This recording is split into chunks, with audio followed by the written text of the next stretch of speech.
1. Girl Scout, right? Maybe. Oh, wait. Is that an extra? All right. We're good? Okay. Sorry for the short delay. It is 7:03. So please take notice that action will be taken on the following items at the regular council meeting on Tuesday, November 28th, 2023, in the council chambers of Sparta Township Municipal Building, 65 Main Street, Sparta, New Jersey. The regular meeting is opened at 7:04 p.m. All council meetings are now live streamed and can be viewed at the following link, https://www.youtube.com/@SpartaTWP/streams.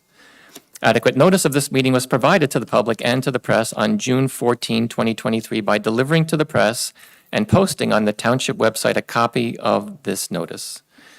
Will the clerk please call the roll? Councilman Blumetti. Here. Councilwoman Quinn. Here. Mayor Chiarello. I am here. Please join me in saluting our flag. I Pledge allegiance to the flag of the United States of America and to the republic for which it stands, one nation, under God, indivisible, with liberty and justice for all.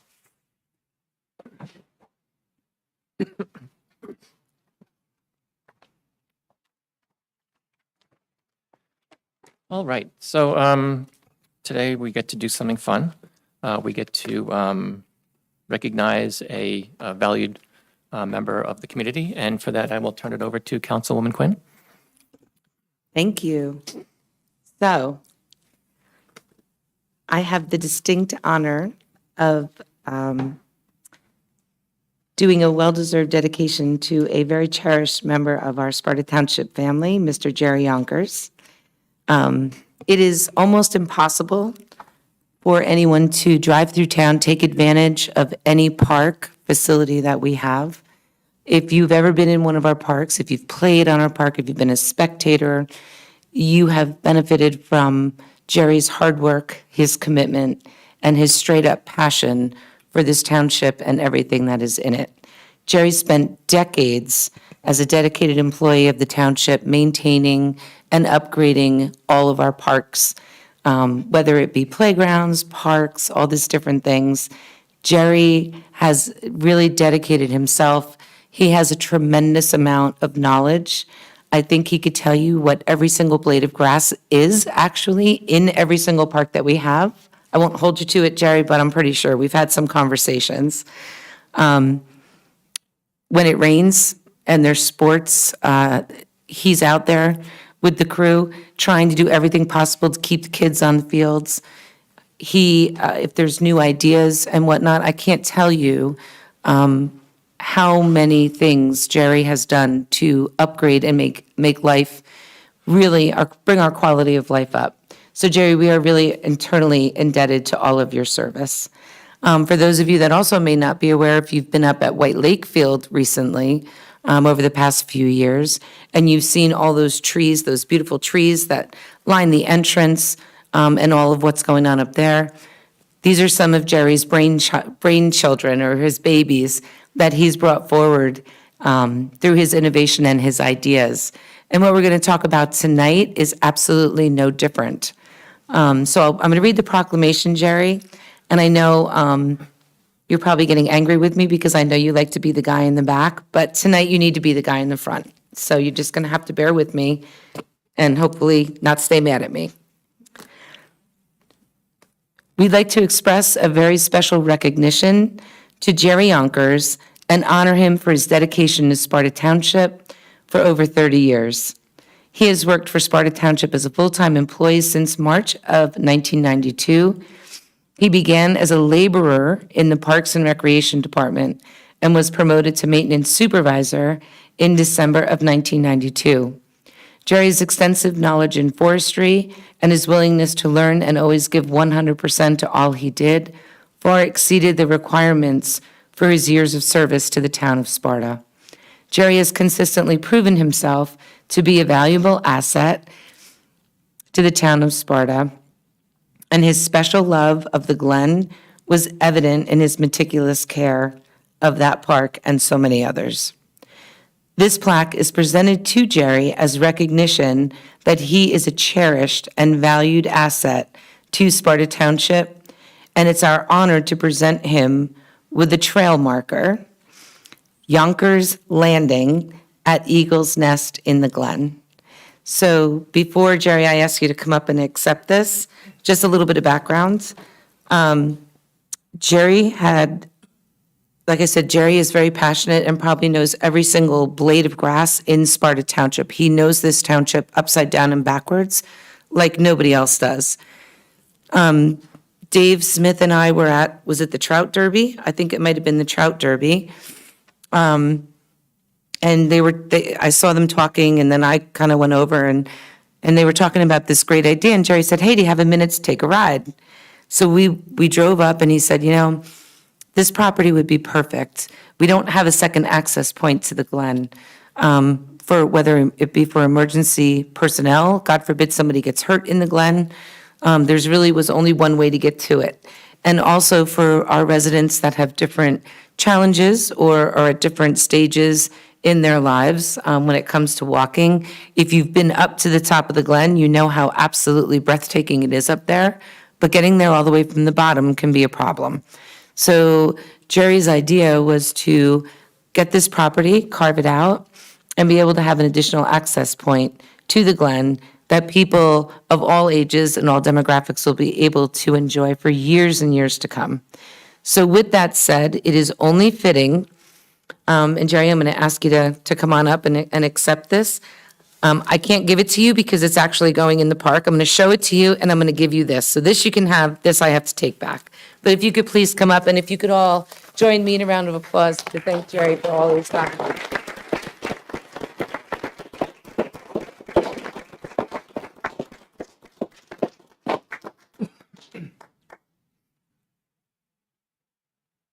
So my friend, it has been an honor to be along this crazy ride with you of all of the things you have done. It's been an amazing honor on behalf of all of us. Please accept this dedication. And this is what I can't give you, but in a little while, it's going to be, this is actually going to be, right, put up in the park. So here it is, folks. It is officially going to name Yonkers Landing as a dedication to you. And this will be mounted at the entrance so that everyone knows what it is. Okay, thank you.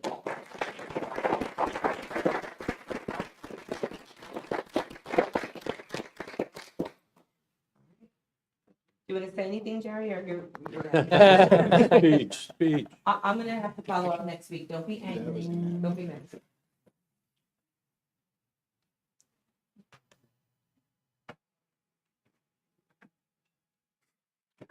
Jean, did you want to say a few words? I know that you worked with Jerry for a long time. Did you want to say a few words for Jerry while I know you're here? No, please come get the microphone.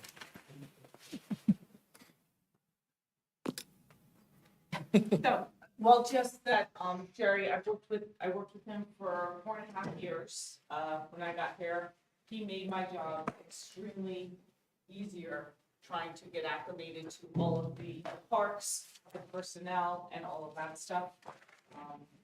It was, that he had disappeared too far, because I know that he's still, with us and doing some stuff for us, in the township, so.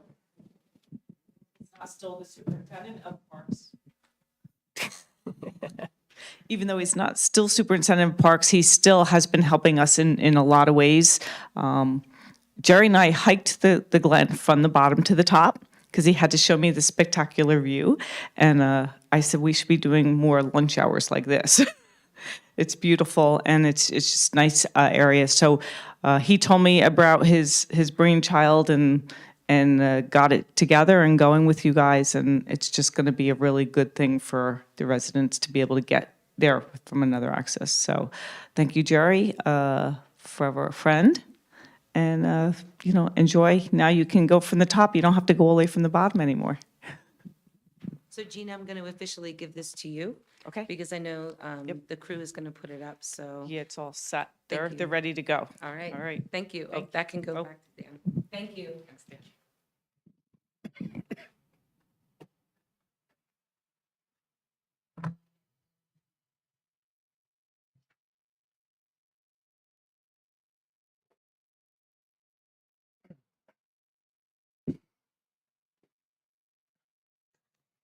Right, excellent. Now I would like to proclaim that Saturday, November 25th, was officially Small Business Saturday in Sparta.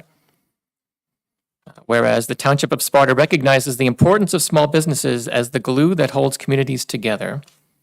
Small businesses in Sparta Township are flourishing and make up over 60% of all businesses in the area. Nationwide, small businesses created more than 2/3 of all net new jobs over the past 2 decades. And whereas advocacy groups, and public and private organizations across the country have endorsed the Saturday after Thanksgiving as Small Business Saturday. And whereas one of the Sparta Township's greatest assets is its unique array of locally owned and operated independent businesses, which are part of the fabric of the community. And whereas local business owners and operators invest in Sparta Township, contribute to the local economy, offer quality jobs for residents, engage in civic concerns, support local initiatives, and are essential to our success as a community. The support of these businesses is critical to maintaining a socially, environmentally, and financially sustainable and vibrant community.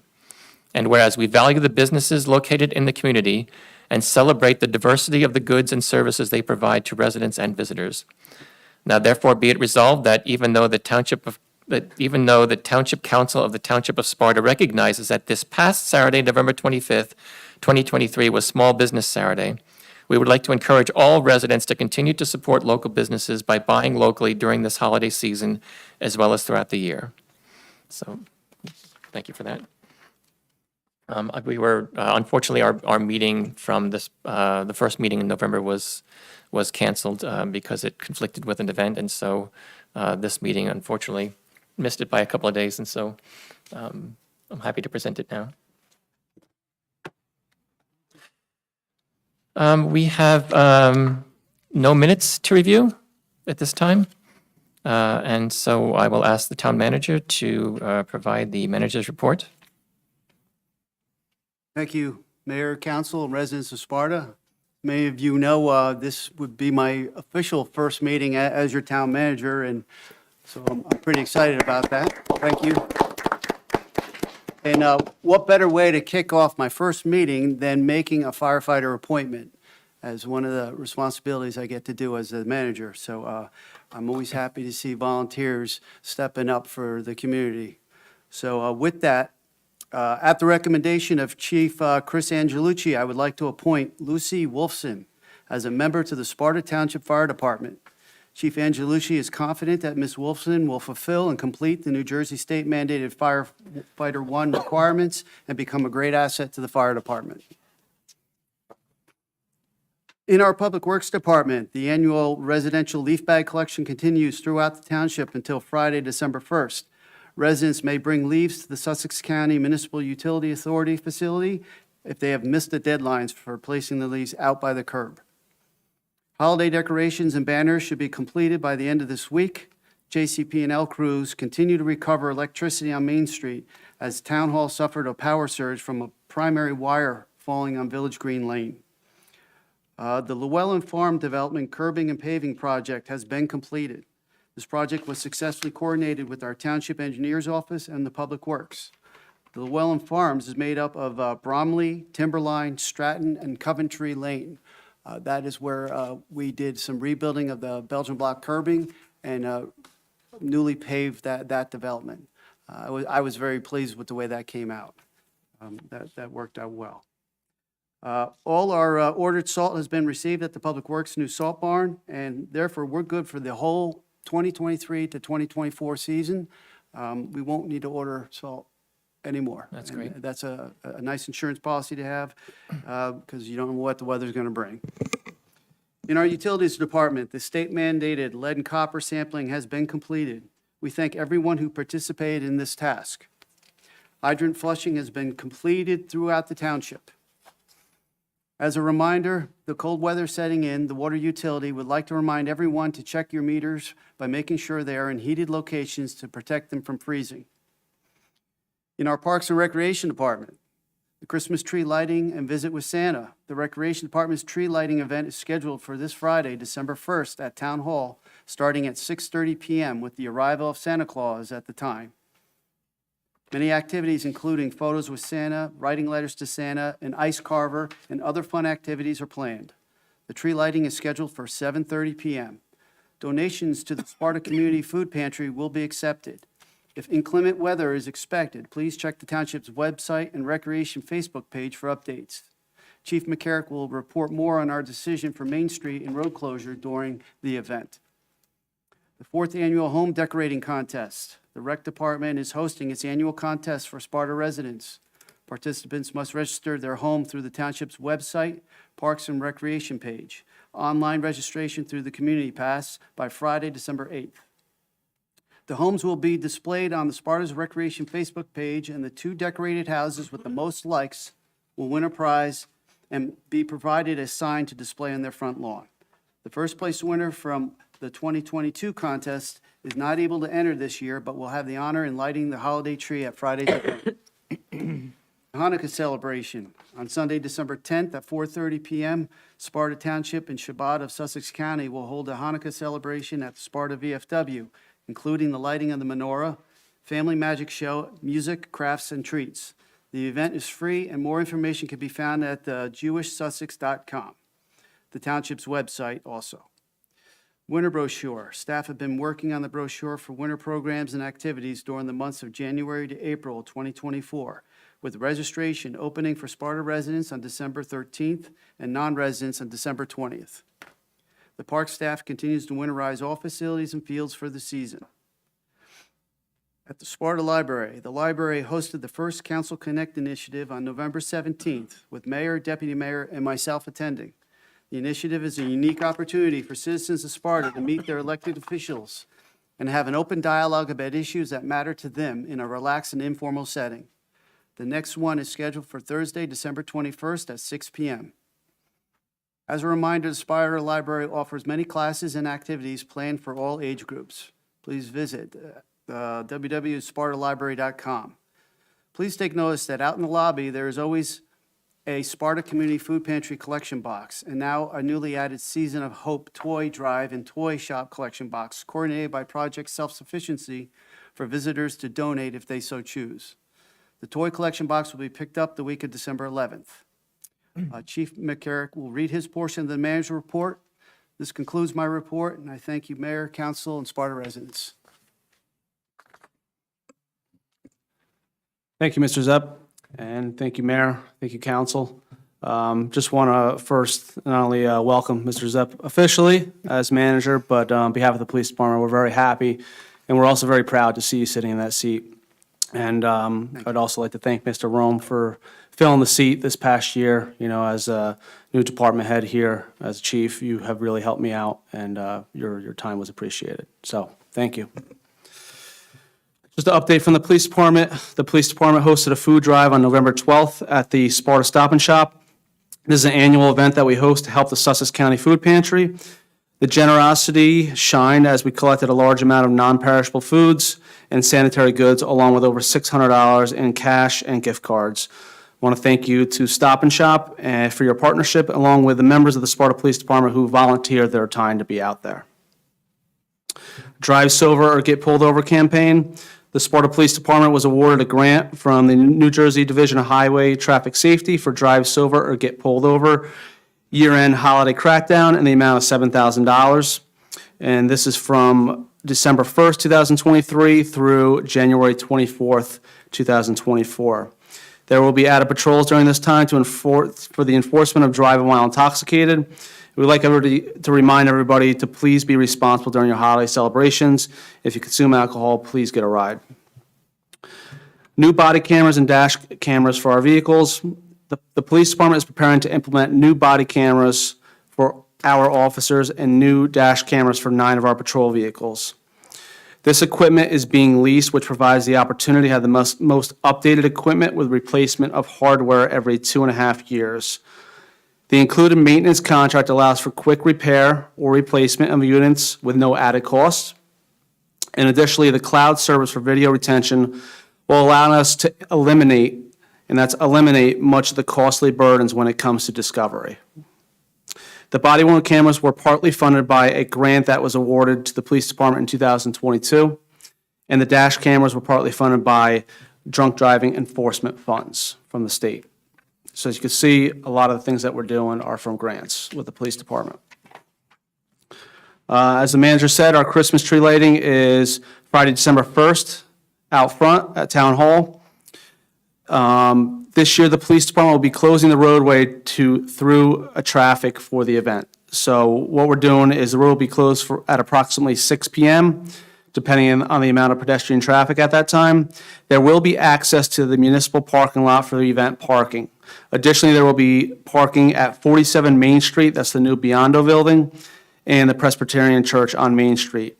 We will have detours set up for Town Center Drive, so please follow our social media for more details on that. But we will have officers at that location directing individuals on where to go for safety. And lastly, Toys for Tots. The police department will be collecting new and unwrapped toys for the annual Toys for Tots toy drive. On Saturday, December 9th, the train is expected to glide in with Santa aboard at 4 p.m. at the Sparta train station. I know there's events there all day. I believe there's going to be a food truck there, and games and whatnot. And anybody who would like to donate a new unwrapped toy could drop that out at the police department. We have a box down there. And this concludes my report. Thank you. Thank you, Manager Zepp and Chief McCarrick. May I have a motion to accept the manager's report? So moved. Thank you. May I have a second? Second. All those in favor say aye. Aye. Any opposed or abstain? All right, the reports are accepted. At this time, I would like to open it up to the public for any items that are not on the agenda. And again, our speaking time for public comment is limited to 3 minutes. And please state your name and address for the record. Hi, Beth Broderick, North Shore. I just have a quick question. I'm trying to get clarification. In a couple of places, like on the town website, in the maps, it says that the Lake Mohawk roads are private. In a couple of other places, like in the ordinance, it says that Lake Mohawk roads are private. But I've been told otherwise, that they're not private. So I'm just looking for clarification from the town perspective. If the Lake Mohawk roads outside of the gates on West Shore at the Byram end and the Sparta end, other than the 8 or so roads on the east side, are actually considered private roads, or if they are not private roads. I can't comment on the legal status of that. I wonder if you can. The Lake Mohawk roads are all private roads. Okay, regardless of whether there's a gate or not. Regardless of whether there's a gate. Okay, because I know East Shore is considered a county road, and I know that like Maple Parkway and Birch Parkway, and I think some of the others are Sparta roads. Like some of the roads are green, have green signs, and some have blue signs. I forget what color goes where. So I know there's like 7 or 8 roads that aren't quote Lake Mohawk roads, like 613, which is East Shore. So I was just looking more for the other roads.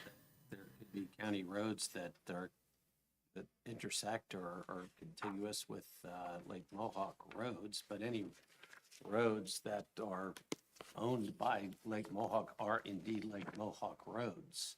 And then other than 613 and like the handful, they'd be considered private roads then?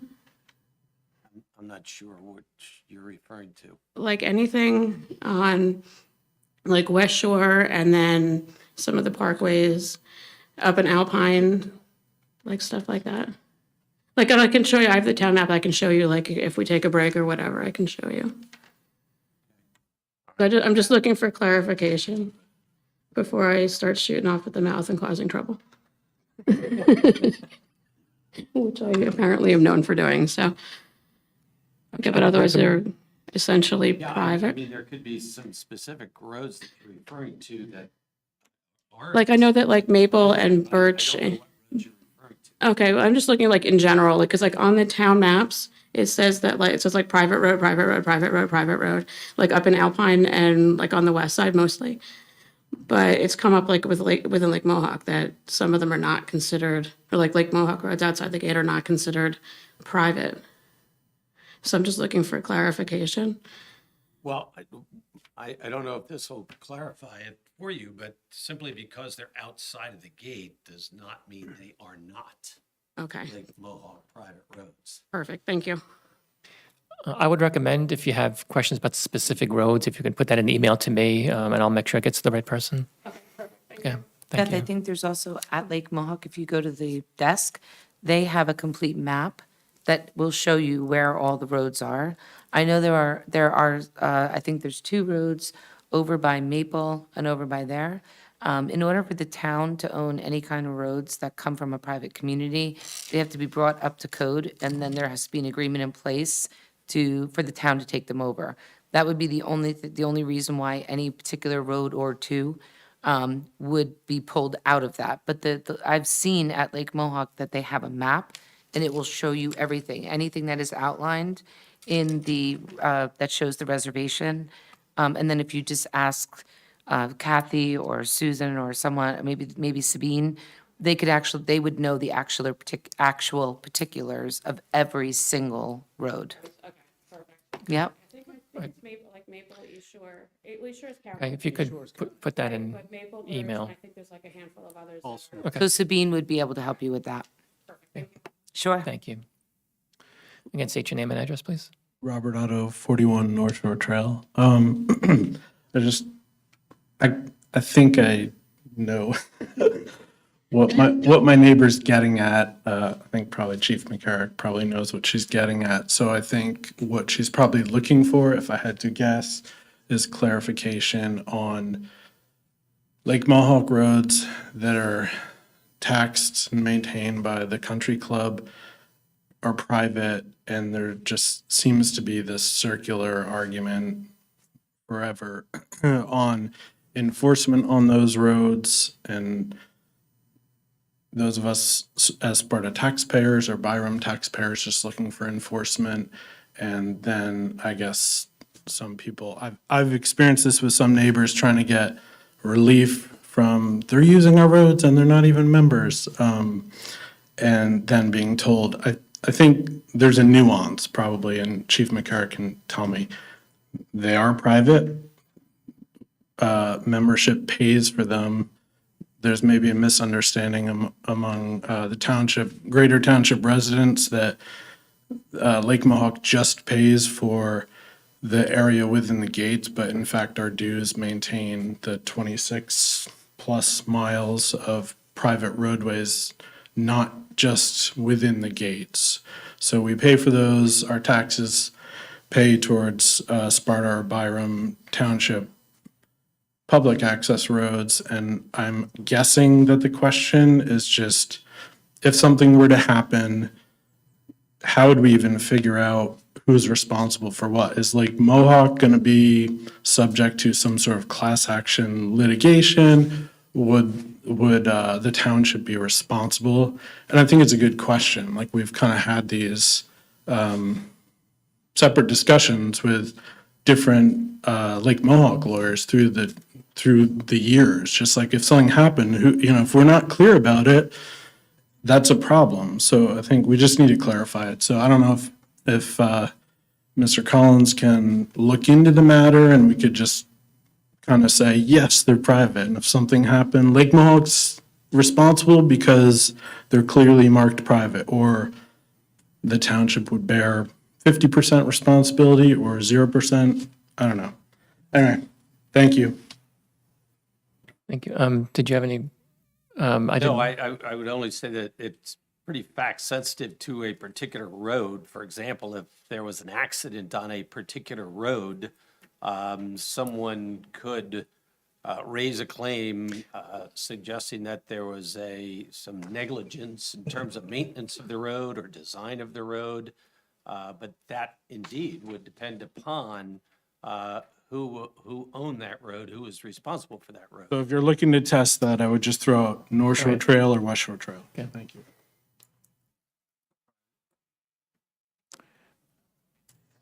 And if you have any follow-up, if you can direct it at me and again, list specific roads, that would help. Thank you. Again, Hi, My name is Dylan Youngclaws, and I'm staying at 22 Sussex Road in Newton, New Jersey at the moment. As somebody who grew up in Sparta, I spent from the time I was 2 to the time I was 19 in Sparta, and I was driven away from the local cannabis laws. I moved out to California at 19, and I have struggled severely since then trying to play my part in the industry. As I was recently approved for conditional licenses in New Jersey, and I would like to propose that Sparta amends the cannabis ordinance to allow for micro businesses, which are the smallest business allowed by the state, and it would allow the citizens to be represented with what they voted for when they voted.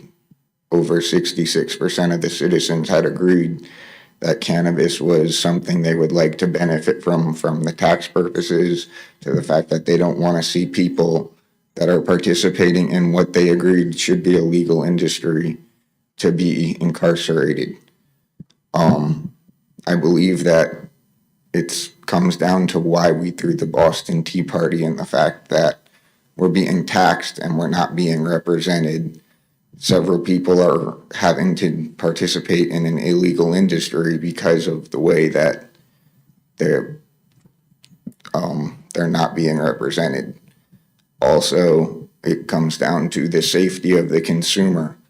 They're purchasing products from an unregulated market at the moment, whereas the taxpayers can be collecting money, and the consumer will have a tested product that they know the exact dosage of. They know that there's no pesticides or pathogens on the product, which creates a safer product for the consumer. It allows the consumer to be more educated, and without it, I feel like they're not properly being represented, and I would like to know what the process is to changing that. Thank you for bringing it. If you have any other questions or comments, we have a 3-minute time limit. You can do, and I will respond to when you're done, or unless you're done now. Can we talk afterwards, or is there another time we could discuss? Because I could go on for hours about why I feel things should be changed, benefits that this would bring to the community and to society. Yep, I understand. And you and I have exchanged emails, and I don't know if I have hours after the meeting, but I'm happy to discuss it with you. You do raise good points. I will say that you are correct that Sparta did vote pretty convincingly a couple of years ago, and that was added to the constitution of the state to legalize certain cannabis activities in the state. At the time, the council saw it fit to prohibit cannabis businesses in the town. At the time, the state regulations were not known, and so we felt we erred on the side of caution before we knew what we were getting into. Let's wait for those regulations to come out. Now that the regulations are out, and again, you raised good points why might be a good time to look at this again.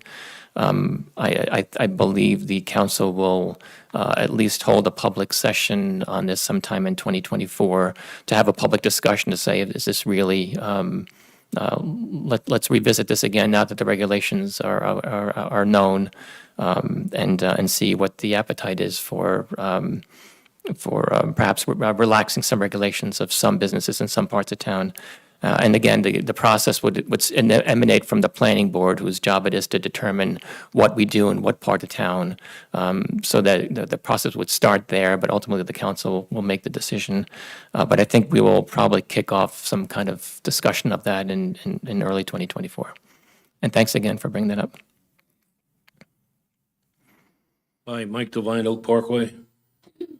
Let me ask first, since this thing's not on the agenda, is there any kind of action being taken tonight about planning board attorney position? The planning board attorney is chosen by the planning board. The council doesn't choose the planning board attorney. Okay, can I make a comment then, which is, since it's not on your agenda, not Sure. expecting any response? I'm not enjoying the comments I'm going to make, but I'm going to be blunt. I've known the two individuals involved for many years and worked with them both, especially Tom. First, the engineer, I've managed hundreds of engineers, whenever I've been in technical environment with him, he's done a great job. So as to whatever happened through all the things we lived through in the past few months, I have no intent to try to go through that again. I always thought Tom was a brilliant lawyer. I'm not an attorney. I used to be a scientist, but his knowledge of land use law, I thought was tremendous. The only hedge I ever had with him in kind of a half-serious way is Tom, I guess lawyers are reluctant to volunteer information or answer questions. Would you please have confidence in us as your clients and be a little more forthcoming and suggest things, and don't make us pull it out of you. Just being very honest. So because of those relations, I'm not happy about saying things, but whether you're for the warehouse or not, I think the last few years we've been underserved. That's the kindest word I can think of. I'm not guessing in motivations or whatever. I think we're significantly underserved and put us in a very weakened position as a town. My main interest is let's not let that happen again. Now, apparently there was some agreement on council since the engineer is no longer part of our operation. I would think let's let bygones be bygones, but I'm a little bit concerned that in the other case, things are continuing. And my specific example is I don't know this all for a fact, but when there was an opportunity to dismiss the suit about planning board members, instead of taking that action to dismiss it, even though the time frame for making that claim was long past, we engaged and therefore continued that process, further confounding our circumstances. So my point is that I think maybe it's time to reconsider the other troublesome rumor, and it frankly is a rumor maybe a little bit stronger, that the down select of the people who applied for the position, there was a little bit of manipulation, for lack of a better word, to reduce the viable candidates, and that didn't necessarily serve the best interest of the town as well. Everybody talks transparency, and a lot of times people are transparent when it's convenient. I know it's not convenient now, but if there's some way you could maybe address some of the stuff, put some sunlight on it, and let the town feel more confident in whatever position you take, I think would be useful. Thank you. All respect to Mr. Ryan, nothing intended there. Just like to make a quick comment. Mike, I respect you. I'm uncomfortable with your use of the word manipulation or insinuating that there was something done in terms of lack of transparency, or in terms of, I think you believed it as, you termed it as whittling down the viable candidates inappropriately, is what I took you to mean. So I would just. Is there a way you can describe in detail the process? Not right now. Yeah. I mean, we will. We can do it at a planning board meeting too. But there was nothing, as a witness to it and as part of it, there was nothing done from either the attorney standpoint or the township standpoint or the planning board standpoint that brought down the number of candidates who submitted bids appropriately to the number that was then reviewed as viable candidates with complete applications by the planning board. I appreciate that. We're still not going to get into it here. So, yeah, I'm sorry. It's not just my opinion. It's opinion, though. It may be, the facts will come out later, but it's opinion. Okay, please. I would also like to, Please do. may I, or no? Sure, please. Okay. So it's very easy to look at things through the lens if you're not completely submerged in it or very familiar with all the processes. It's very, very easy to draw conclusions that may not be actualities. They are opinions to the point, and they are not 100% factual, or they themselves become very misleading statements because they lead people down a certain path to think a certain way. Mike, I'd be more than happy to meet with you. I served on that board for 8 years. I've been on this council for 11 years. Over the past 2.5 years, I have heard stories of manipulations generated, and again, I get it. I came here 30 years ago. I wanted to raise my kids. I didn't care who was here. I wanted a safe place with great fields and great programs. I was disconnected. So it was easy for me to look at things that look like they might be a common sense thing and jump to conclusions.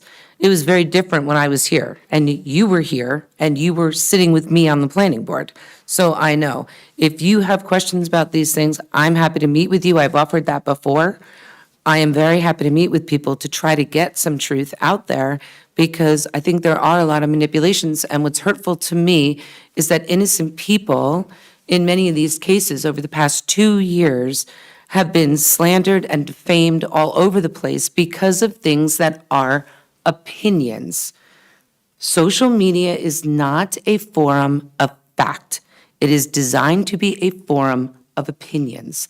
And just because somebody posts something out there, everyone's entitled to their own truth and their own opinion. That's the First Amendment, and that's the way it is. But just because it's someone's opinion and it's posted on a site somewhere does not make it factual.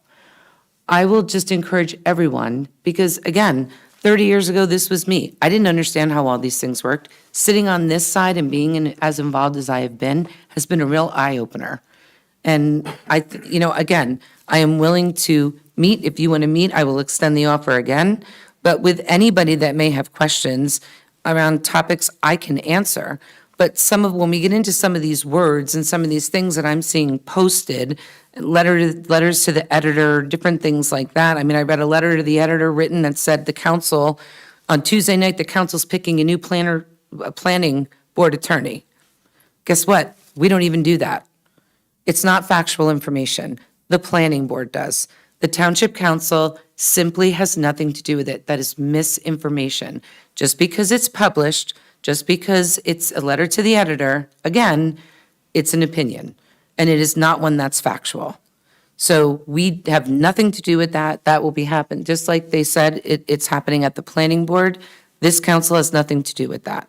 So I encourage everybody, if you see something that is out there and it stirs an emotion, before you jump on and start slamming people that may be innocent or maybe things aren't what they appear to be, please reach out, do fact-finding, and make your decision on how you feel about something, not on a post, but on fact.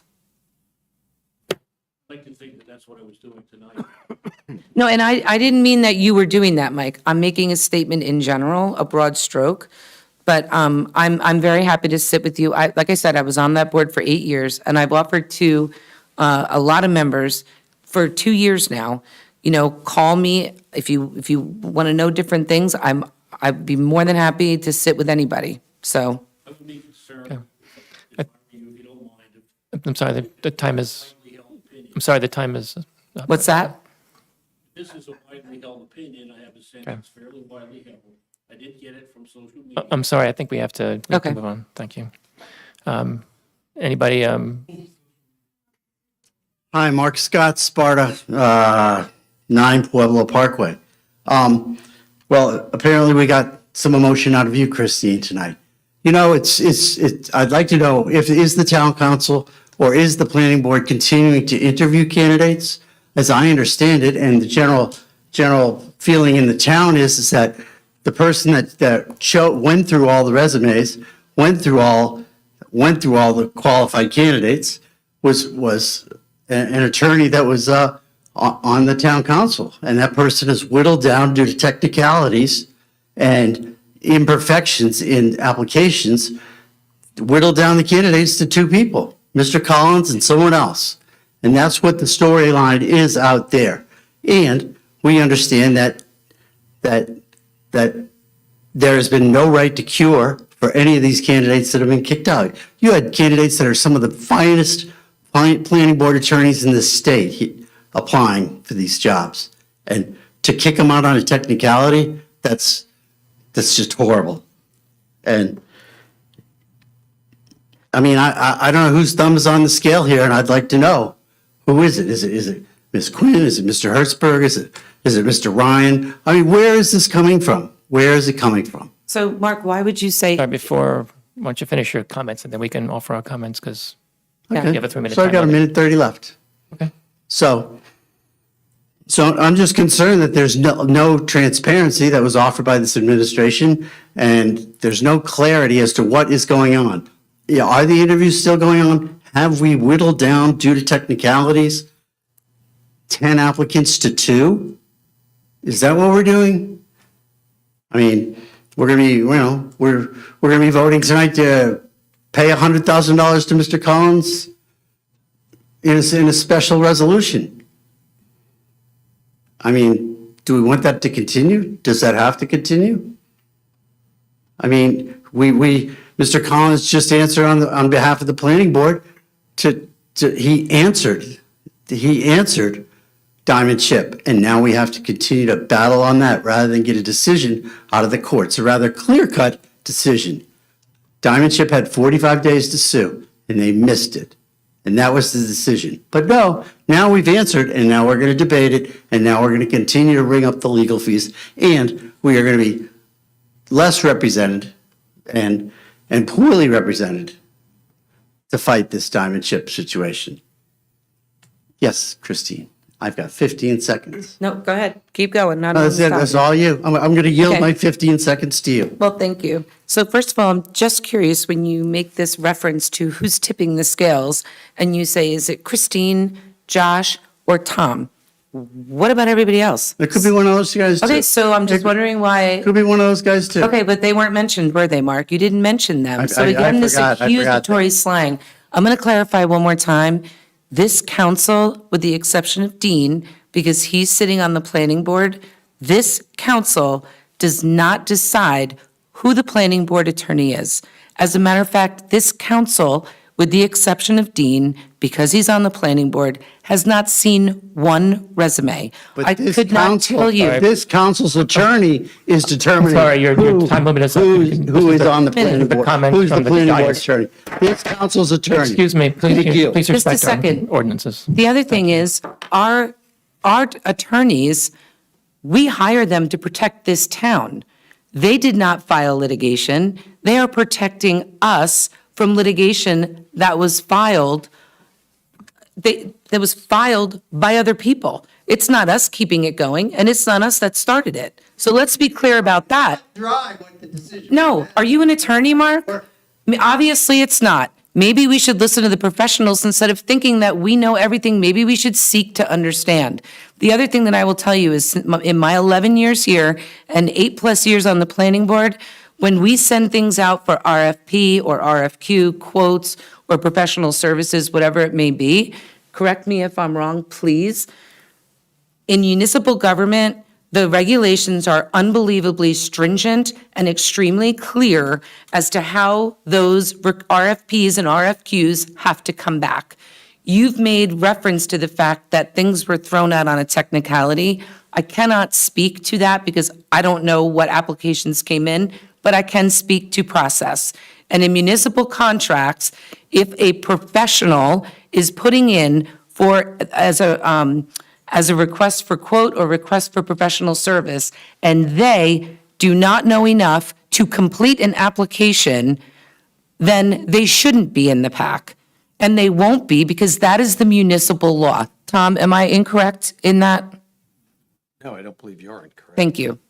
So it's not just, oh, look who's looking at this and whatever. There are real rules and real regulations and real policies when it comes to municipal government. It's not like going out and redoing your kitchen and just throwing out estimates from people. It's not that. So we need to be careful, and I will please ask you to just caution the blanket statements and the blame statements until you get to what's behind it and get to the facts.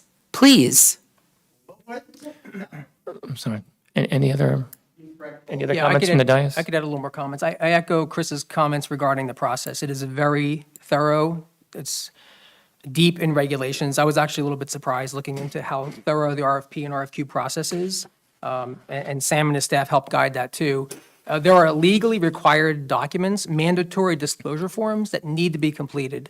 If they're not, they're not. And if you extend the deadline for one candidate, you have to extend it for all. Then perhaps you have a candidate that did not originally apply because they didn't have time. Now they could have. there's strict deadlines around when these bids have to be in and when they have to be opened. Your numbers are a little bit off. It's not 10 reduced down to 2. You got to remember, we had professional planners, professional legal attorneys that were applying within that RFQ. And the interviewing process is still ongoing. We have candidate interviews coming up shortly that we're not able to schedule in November. Those candidates will be they're scheduled for interviews with the planning board. So the process is ongoing. The candidates have extended the timeframe for the decision, and most likely it's going to be happening when we do the reorg. Any other comments from the dais? Any other comments from the dais? All right, Vivian? I'm sorry, if you have any other questions. Not if it's past There's another deadline. open session at the end of the agenda. All right, good. I'm sorry, go ahead. Vivian Perlmutter, should I move this down? Okay. Vivian Perlmutter, 5 Morgan Drive. I was under the impression that the planning board would select the attorney, but that the town council had to approve on top of that. No. That is Now not you correct. don't? Not correct. Thank you for explaining that. So you're the wrong people to talk about. My major concern is ethical, and I worry if a lawyer is trying to be on 2 sides of the same issue. And this happened where an ordinance was pushed into our town council several years ago. They said, oh, we got to get a new ordinance here for that property. And it wasn't explained why. And that same lawyer who pushed it is still a lawyer for the planning board. And I worry, and the worst thing, and it kills me, is because I was married to a lawyer my whole marriage. And a lawyer can be the nicest guy in the world, and then he can be tough as nails. In a minute, I saw my husband, he'd be arguing for his client at the office, get that rent down, and screaming, put down the, hi, how are you? He could turn on a dime. And I'm just worried that the planning board has to understand that we need a very ethical lawyer who knows you can't represent both sides. You either have to make up your mind you're going to represent Sparta and be open and honest and disclose why you want to change an ordinance. You want to change an ordinance? Say, we've got a trucking company that wants to come in here, and that's why we want to change it.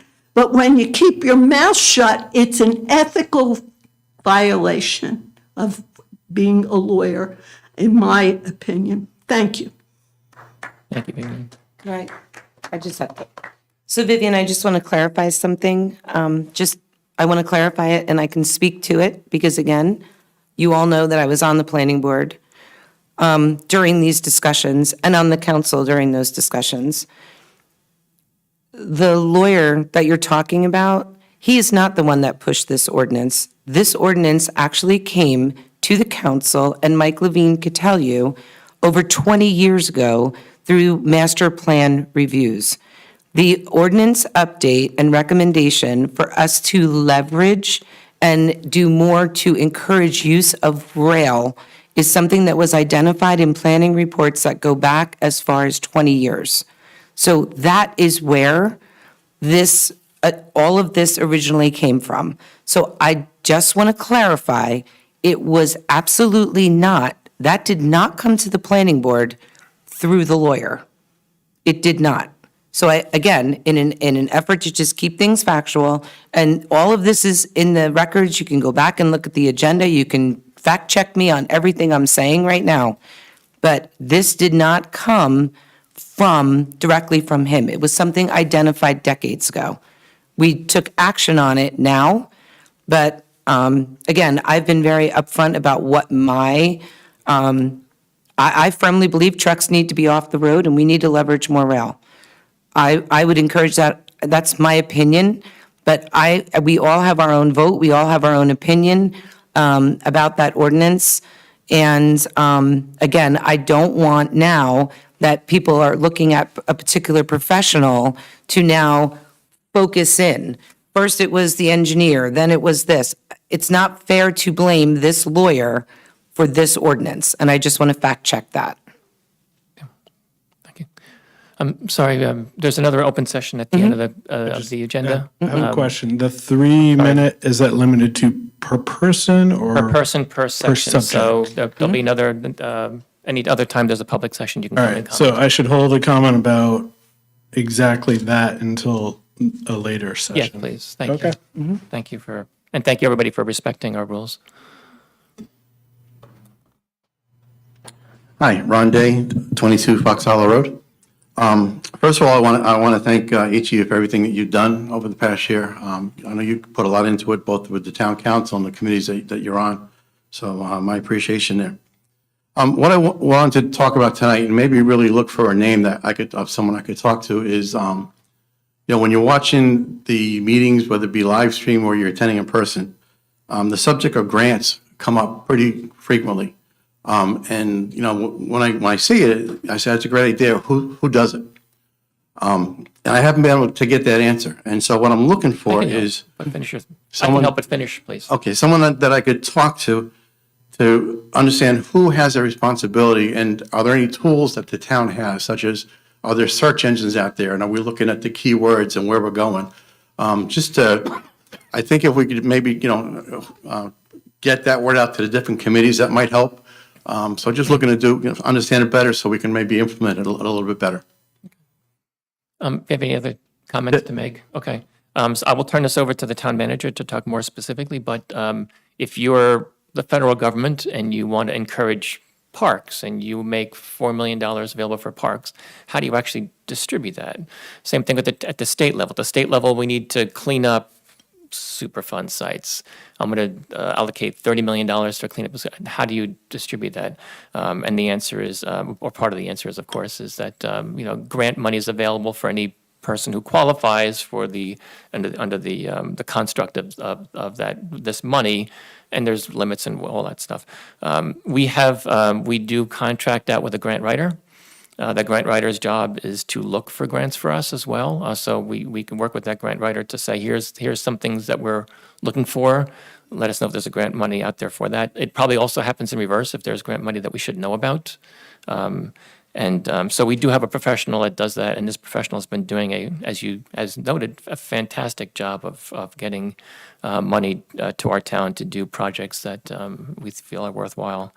And with that, if you want to add anything to that. I think the mayor took most of the thunder right there, but it's been my opinion, I've mentioned this a few times, is that particularly this year, the township has enjoyed a tremendous amount of grants for all sorts of various items. When I first took this position here, I'm really working toward organizing a lot of items, and one of them is the plethora of grants that we have. As the mayor alluded to, we do have a third-party council that goes out and specifically looks for grants. And then what she does is she'll email them to me, and we'll email them out to any appropriate department head, and they would view it and see if it's applicable. I'd say right now, almost every department that we have has some form of grant going on, and I'm actually working on getting it organized, in which the departments will then inform the council and myself the status of the grants and all. And a great example is Chief McCarrick here. He's juggling almost a dozen grants right now, all law enforcement related, with substantial monies. And these grants really do offset a lot of the cost. And it's a great question, but this year alone, we were doing more grants than we ever have before. And Ron, also, almost every committee has a liaison on it from the council. So if there's something that a committee is working on, they should absolutely either through the chair of that committee or bring it up to whoever their liaison is on this council to be able to bring it back to the manager and say, hey, our board, XYZ, our recreation board is looking to do this. Jim, can you ask the grant writer if there's going to be grant money available or something that we could get? So that's another area, another way you could reach out. If I could, I'll yield the mic. Jim, would you be open to some email dialogue back and forth, just some questions that I have? Absolutely. Great, thank you. Thank you. Thanks. Any other comments from the public, not, for items that are not on the agenda? All right, seeing none, at this time, Process question, or am I not allowed? can you wait until the end of the next opportunity for the public, please? We have expenditures for November 14, 2023. Will Councilwoman Quinn? I make a motion that we approve the bill list for November 14th in the amount of $6,189,015.65, funds permitting. Thank you. May I have a second? Second. Any questions or comments? Is this just pertaining to November 14th? Correct. All right, all those in favor say aye. Aye. Aye. Any opposed or abstain? All right, those expenditures are approved. Will we do the same for November 28?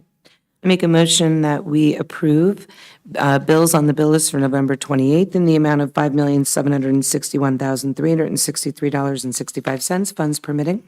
Thank you. May I have a second? I'll second. Thank you. Any questions or comments? Yes, I just have one question. Perhaps, Sam, you can help with this. On the page 4 of this November 28th bills list, there is a check for Phoenix Advisors LLC for consulting services for $2,200. Just curious what Phoenix Consulting does for us. Phoenix does all of our bonding work as far as setting us up, keeping us, help keeping our bond rating. They deal directly with Moody's and the bonding agencies. They basically make sure that when we go out for a bond sale, that all of our documentation is proper and in order. They do a phenomenal job. Basically, it's part of the reason, like when we go out for bonding, that our notes and stuff like that get such low rates is because they posture us in that direction. And again, we have the highest bond rating probably that we can have. The only reason we are not a AAA bond rating is because we're in Sussex County. That's the only theory I have. I mean, we've dotted all the i's, crossed all the t's. Our financials are all in shape and everything else, but they just, every time we go, we're like that close. But, you know, we're AA plus, but we can't get that AAA. I just want to add that Sussex County is a wonderful place to live, just to offset that a little bit. Thank you. Well, the biggest drawback again is that we are more of a considered as a tourism county rather than a manufacturing, and that's the biggest thing that is hurting us. You know, the fact that, you know, we have one rail line and, you know, that's it. I mean, so basically we're sort of stuck where we're at. Okay, thanks, Sam. Appreciate it. All right, we had a motion and a second. All those in favor say aye. Aye. Aye. Any opposed or abstain? All right, those expenditures are approved. We have no ordinances to be introduced at this time. May I have, will the clerk please, so we have 2 ordinances up for hearing. Will the clerk please read the title of ordinance 23-21? An ordinance amending Chapter 16, Fire Protection and Prevention of the General Ordinances of the Township of Sparta. Thank you. May I have a motion to accept ordinance 23-21 as read? I make a motion that we. Adopt? I think the verb is adopt, I think I should have said adopt. Make a motion that we adopt 2321 as read. Thank you. May I have a second? I'll second. Any comments or questions? Okay, I may have a roll call vote, please. Councilman I'm Blumenauer. sorry, I lied. Thank you very much. At this time, I need to ask if the public has any comments or questions on ordinance 23-21, so I apologize. Anyone from the public have any questions on ordinance 23-21? All right, thank you, Councilman. Mayor, I would just like to add, that was kind of poetic justice in the middle of the fire prevention one. So I would just like to add or ask that the fire department, when obviously we're going to vote tonight to adopt this, that there just be something written up that can go out to business owners that are going to have to do this, just so that we have clarity and everyone understands exactly what this is, so that, and that maybe you could give it to us, and the manager, Jim, maybe you wouldn't mind putting it on the website. We could try to get the word out there, just so that anyone that is not familiar with this or hasn't had the chance to come across it and gets a letter saying, you now have to put this thing in. Oh, this they isn't have the a source knockbox. of truth. This isn't the lockbox. These are updates to our permitting fees mostly. The fees. Yeah. Okay, but that needs to be updated. I mean, they need to be communicated. They should be communicated as well, They need yes. to be but communicated also, but I think we should just partner the two. I think the other stuff should be there too. I was thinking about that after our Yep, last no, that's a good meeting. point. So maybe we could have the manager put like a page together for the fire department and just put some of these things out there, information on the boxes, the fines, the permitting, like all that kind of stuff. If people need inspections, just a page for you, or we could link to your page or whatever it might be. Yeah, I would just like to see that go along with these things. Yep, that's a good point. Okay. Any other comments from the dais on ordinance 23-21? Okay, hearing none, may I have a roll call vote, please? Can I make a comment? Oh, I'm sorry. You had a comment on 23-21? Yeah, Okay. I was just Sure. looked at it quickly. So these just seem like normal updates to fire ordinance. These are for residential or commercial, or just anything. They're not specified. Some of them are. So I guess my question is I believe they apply to both, but I would defer to the, 16-1.9 B, the size. So it looks like we have a fee of $35 for 20 to 500 square feet. 501 or more is $60. Does it seem prudent to maybe have another permit fee, because we have some pretty mega-sized things that might need fire inspection and require more monies to fill the coffers for fire response possibly? So I would just respectfully ask that you take a look at the size requirement. $60 seems a little bit low if you have something that's many thousands of square feet. So my understanding is that we took action on this based on recommendations from the fire department. Okay. So personally, I'm not in a comfortable position I understand what you're saying, but I'm just not in a position myself, and I don't know, I'm not sure if anyone here can address what's behind these, but we could take it back. We have members of the fire department here tonight, so maybe they could take that back as a future update to this ordinance, but as of right now, this is what we were given. Because I know that you had also expressed some concerns about, so just size of structures planned, it might be worthwhile and Yep. be more money. All right. Great point, thank you. any other questions from the public on ordinance 23-21?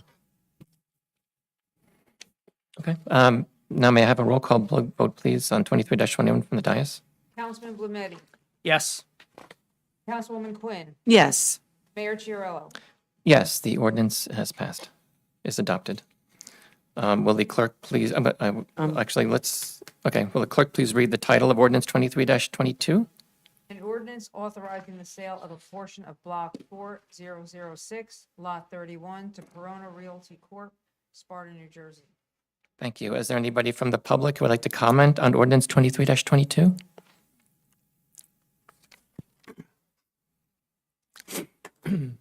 Adrian Meerman, 12 Brook Drive. It's not so much a question, it's more an observation about Corona Farms, which is now being authorized the sale of a portion of another adjacent lot. I think it was in 2022 when Corona Farms was a topic in the council, and it appeared that Corona Farms is a noisy operation, that they have large commercial parties, because they are a wedding venue and other, kind of public events, and that they do not play nice with the neighbors. Now, they are allowed to expand their property, and I would just like to speak on behalf of those neighbors who spoke a year ago, that Sparta might consider itself more of a quiet town, and that when a business is allowed to expand, that somehow we'll find a way to also look at the sound footprint of each of those businesses so that we do not step by step creep into a suburban type of party environment, whether it is in one location or whether it's in another location. But on quiet roads, noise carries very far. And as I said, according to the people who spoke last year, Perona Farms is not a nice neighbor. So I just wanted to make that as an observation. Thank you. Thank you.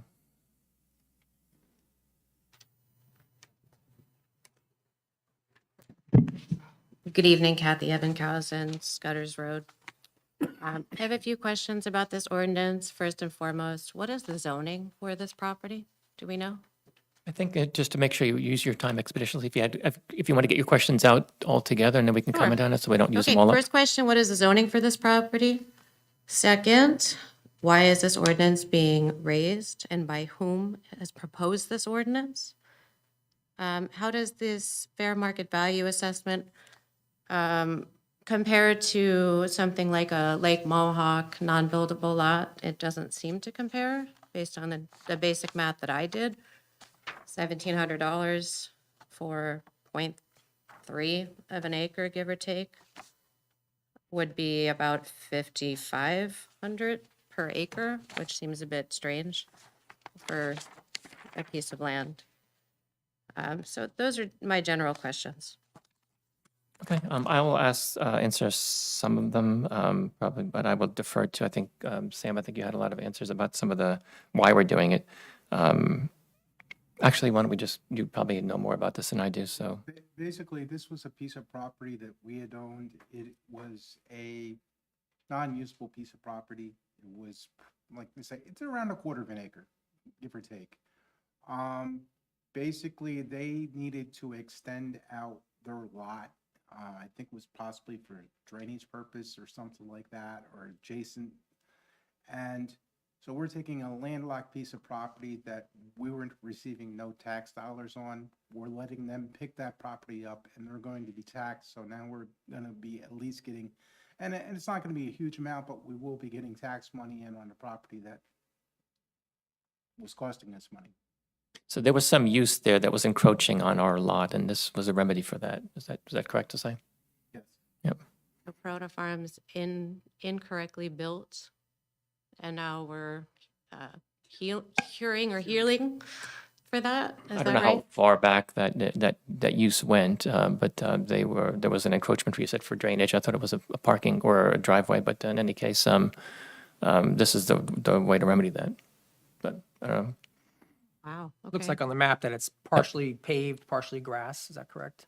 Yeah. It's possible, yeah. So it was a driveway, yeah.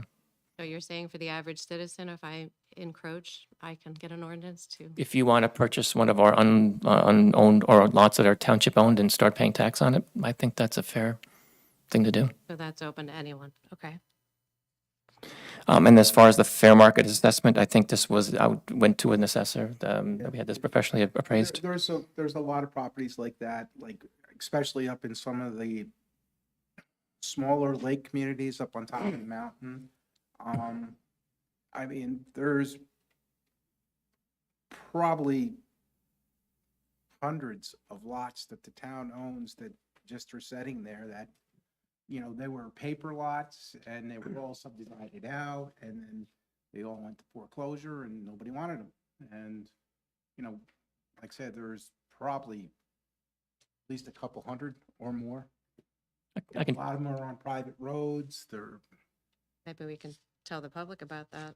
It's on our Start a to-do- fire sale. It's on our to-do list, and to do that, because when that emerald ash borer hit with the trees on those properties that were adjacent to residents, you know, it was a task. And as far as the Perona Farms there, the other option was to offer the easement. And we could have done an easement, but we'd have to draw it all up, and we wouldn't get anything in return for it. So Sam easily talked us into, hey, why don't we just sell it then? if we sell them the property, we're getting the tax money from it. I can, from experience, Not, like I say, not that it's a whole lot, but every little bit helps. My family had, my parents had owned a little sliver of land in Rockaway and Roxbury Township, and we were paying tax on it for years. And it's finally, I convinced my mom, just turn it over to the town, just give it back to them. And the town drew up all the paperwork, and we just went there, signed it over, and now the town owns this little sliver of land. And as the treasurer said, the CFO said, this happens hundreds of times where you have a little sliver of land that has no value to you, and why pay tax on it? And the town kind of assumes the stuff.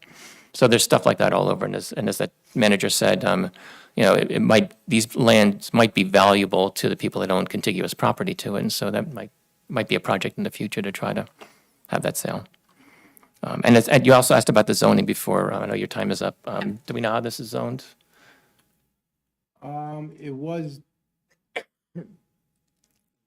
known as easement or something like that. Like I said, it was just a sliver. Okay. Well, I think it's part of a big lot, right? The lot is Once it's residential, adjoined, rural if that- residential? If that is considered now as like a commercial property, once they adjoin it, it'll be commercial. But I think the question is, what that- was it? It was not a commercial. I think it was rural residential, I Yeah, I believe. think it was just like, say, it was a part of a hayfield or something, sometimes, I don't know, but So is there expected to be a zoning change with the sale? not once it's adjoined like that. Once a sliver property is adjoined, then it usually takes on the, Okay. tell you what the mother property, their new mother Got it. property. Okay, right, thank you.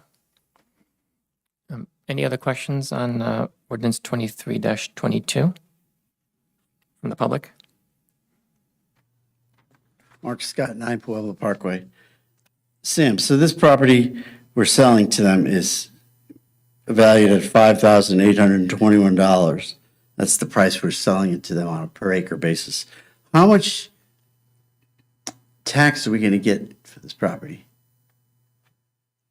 It'll probably be maybe an additional couple $100 or something a year, but still, it's a couple $100 more than we're getting now. Now, when it becomes commercial, will it have a greater value? Will it have higher Once taxes? it gets probably reassessed, when we do have the reassessment, probably we're due for that probably about another 3 to 4 years. I think our last reassessment was 16. Okay, great. Thank you very much. Any other questions from the public on ordinance 23-22? Okay, I'll take it back to the dais. You want to make a motion? Well- Go ahead. I don't know, does anyone account, are there any comments? If there are no comments, then I would make a motion that we move forward and adopt ordinance 2322 with the understanding that this property is going to be basically used for drainage, not as a solid surface. It is not expanding anywhere where there's going to be bands or DJs or anything of that nature.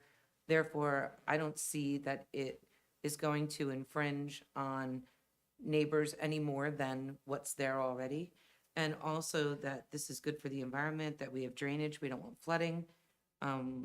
So I, with those things said, and also the fact that now we will get this property, which we are not using, back on the tax rolls, I would make a motion that we go ahead and adopt ordinance 23-22. Okay, as for myself, I'd like to make a motion to table ordinance 23-22 in deference to having two other council members that might want to weigh in on it.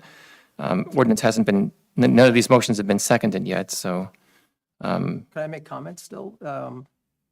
if you, I think we need to, because otherwise we're going to be here in a month, and there's going to be lots of question and comments, we're not going to get anywhere. so if you I want would to, support tabling it, actually, Mayor. I will support tabling it until our other two colleagues. you can make comments once it's the table is seconded, and we can discuss the tabling it, so I'll you gonna second the table. So I'm going to roll back my motion to approve or adopt, and I will support your motion to table. okay, that motion's been made and accepted, so now if you have any comments on it? Okay, first of all, the original motion, I don't disagree, Chris, with your comments and your conditions, but that's not in this, the way it's written now, and we don't have control of that once the property is sold, so I don't know how we'd handle that. I don't disagree with your restrictions, but I think that wouldn't fit into what we're voting on now or next meeting. So I have a lot of comments, and I do want to get them out now, and I'll do them again in 2 weeks or 4 weeks if we need to, because I have a lot of questions still. So this is a case where we're selling public property to a private business. So we need to have answers for taxpayers. And in the deed for this property, this is a conservation area, and it states that its purpose is to maintain the property in its natural state. So even this third of an acre falls into that. I was surprised as well with the valuation of, $1,700, third of an acre, for the whole property, which I believe is 9 acres, it's only 50 or so thousand. I am surprised about that. That's $1,700 might be the market value on assuming that it's not buildable, what somebody might pay for it, but there is greater value to that in other sense. We have to look at it. There's an ecological value, there's a conservation value, there's the drainage value, there's open space. So there's other values than just the financial, what will somebody pay for this? If we keep doing this and keep doing this and keep doing this, then this space that might be unbuildable will be lower and lower and gone. So we do have to balance that with how much we're going to get in taxes, increased taxes. I understand that. If it is in fact $200 or so a year extra tax revenue, so in 20 years we'll have $4,000. Is that really, that's not going to be the driver why we should do this, right, for $4,000 or over 20 years. So the value of this, I have some questions on. I don't know how much the appraisal, the technicality, but the appraisal report, I believe, cost us $2,800. So again, even just from a math standpoint, we paid $2,800 plus our time, lawyers' time to do this, and we're going to get back $1,700. So right away, we're down $1,100 to sell a private entity our property. To me, that doesn't make sense either. And what is the planned use? I looked at the photos in the appraisal report. It does border right on the wetlands. It's part pavement right now. I don't feel that we need to accommodate. I want to be good partners with our corporate, citizens. If that encroachment and that was done by accident, okay.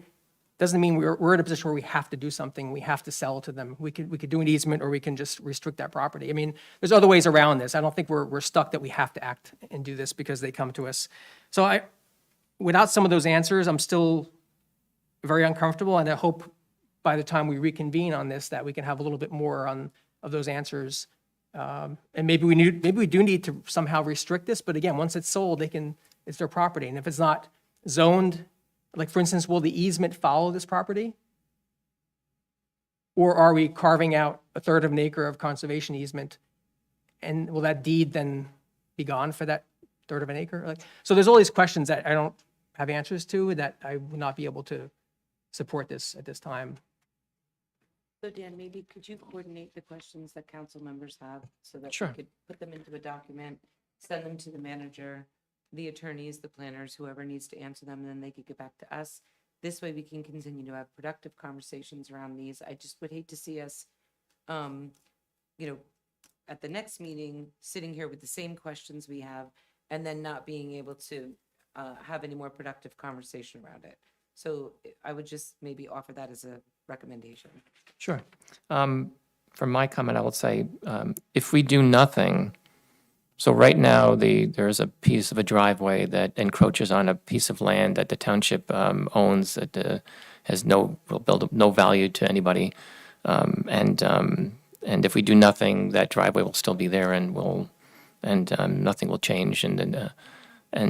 So now, if we do something and carve out this piece of property and graft it on, or sell that piece of property to the adjacent property owner, the conditions won't change. That driveway will still be there, but now from a township perspective, we'll be whole. We won't have a situation where we have a person encroaching on our property.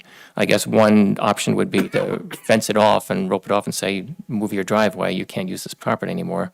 Another option would be, let's just slice a little piece of that property to graft it on to your use, the existing condition will now be whole. And on top of that is the township, as the CFO said that we will collect a little bit of tax revenue, and we'll have a little bit less property that we have in our coffers that we're not collecting any revenue for. So that, but I agree with Councilman Quinn that I'll try to collect questions, and maybe we'll have a more coordinated response so we can have more information shared with everybody so that we can come to the next meeting. If this is heard again at the next meeting, that we'll get all those adjudicated. Yeah, just like, If I could add one other thing. Please real do. quick, Mayor, that may be pertinent information here is obviously each piece of property that the township owns, whether it's a sliver of land, whether it's 15, 20 acres or whatever, obviously it's our property. We have the liability of that property. And again, even though this is a small sliver of land, and we were to maintain the easement on that property and let them have it, if somebody were to get hurt on that property, Bring up a good point. Guess who's on the top of the hit list? So that business that is using that property, our property, because if that accident happened on our property, it brings us into the liability. and one option is we don't let them use that part of the property. Right, so we could I rope mean, it off. Yeah. Right now, the way it's sectioned off in the appraisal report, it looks like they're asking for a third of an acre, which is one long rectangle. Only a part of that is that paved, I'm not sure if it's a driveway, whatever it is. Part of it is grass, part of it is the wetland. So why isn't this a request for a tenth or 100th of an acre? Like just the part where the pavement is then, instead of having this other area that we don't have control of anymore. I don't know what they're going to do with that property. Is it going to be an outdoor eating area? Is it going to be a garbage disposal? Like, we just don't know. All right, any other comments from the dais? All right, so the motion was made and seconded to table. May I have a roll call vote, please, to table ordinance 23-22? Councilman Blumetti, Yes. Councilwoman Quinn, Yes. Mayor Chiarello, Yes, the ordinance is tabled, and again, we'll coordinate a response to those and other questions people might have. At this time, we have several resolutions, 9-1 through 9-22. Are there any questions from the public on any of the resolutions 9-1 through 9-22? Please state your name and address, and again, time is limited to 3 minutes.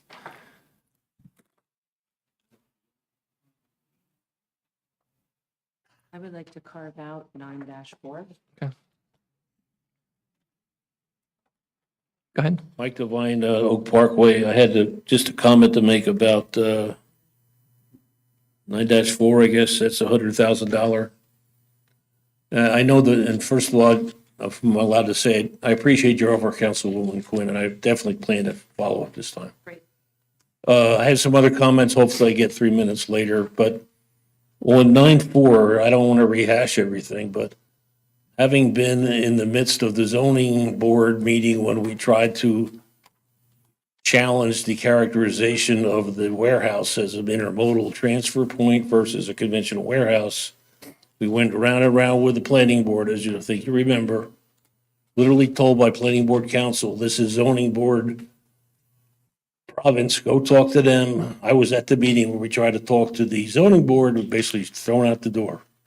At all kinds of presentations, we hired there was a consultant hired already to do a rational discussion and exchange as residents with our representatives on the zoning board. We were summarily dismissed, limited to 5 minutes. It took 3 minutes to limit us to 5 minutes. So if you believe that we had a legitimate, important legal distinction to be made, I don't know what other alternative there was than to bring suit. If somebody has an alternative, we had a brick wall at the planning board, a brick wall at the zoning board. And I think the consequences of this to the town are substantial, as I've always thought it has been. So I don't like spending my money, the town's money, defending lawsuits. I don't think you can avoid lawsuits when they seem to be the only last venue for challenging something of this importance. Just, again, it's my opinion. Thanks. Thank you. Any other public comment on any of the resolutions on tonight's agenda?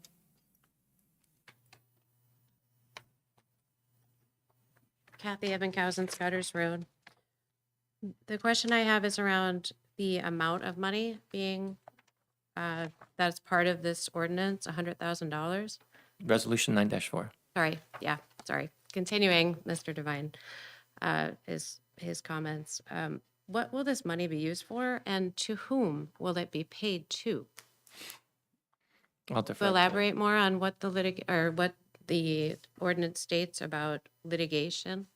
This will be paid for our defense by our legal counsel against this lawsuit. We've had a couple other such ordinances put in place within the last 2.5 years.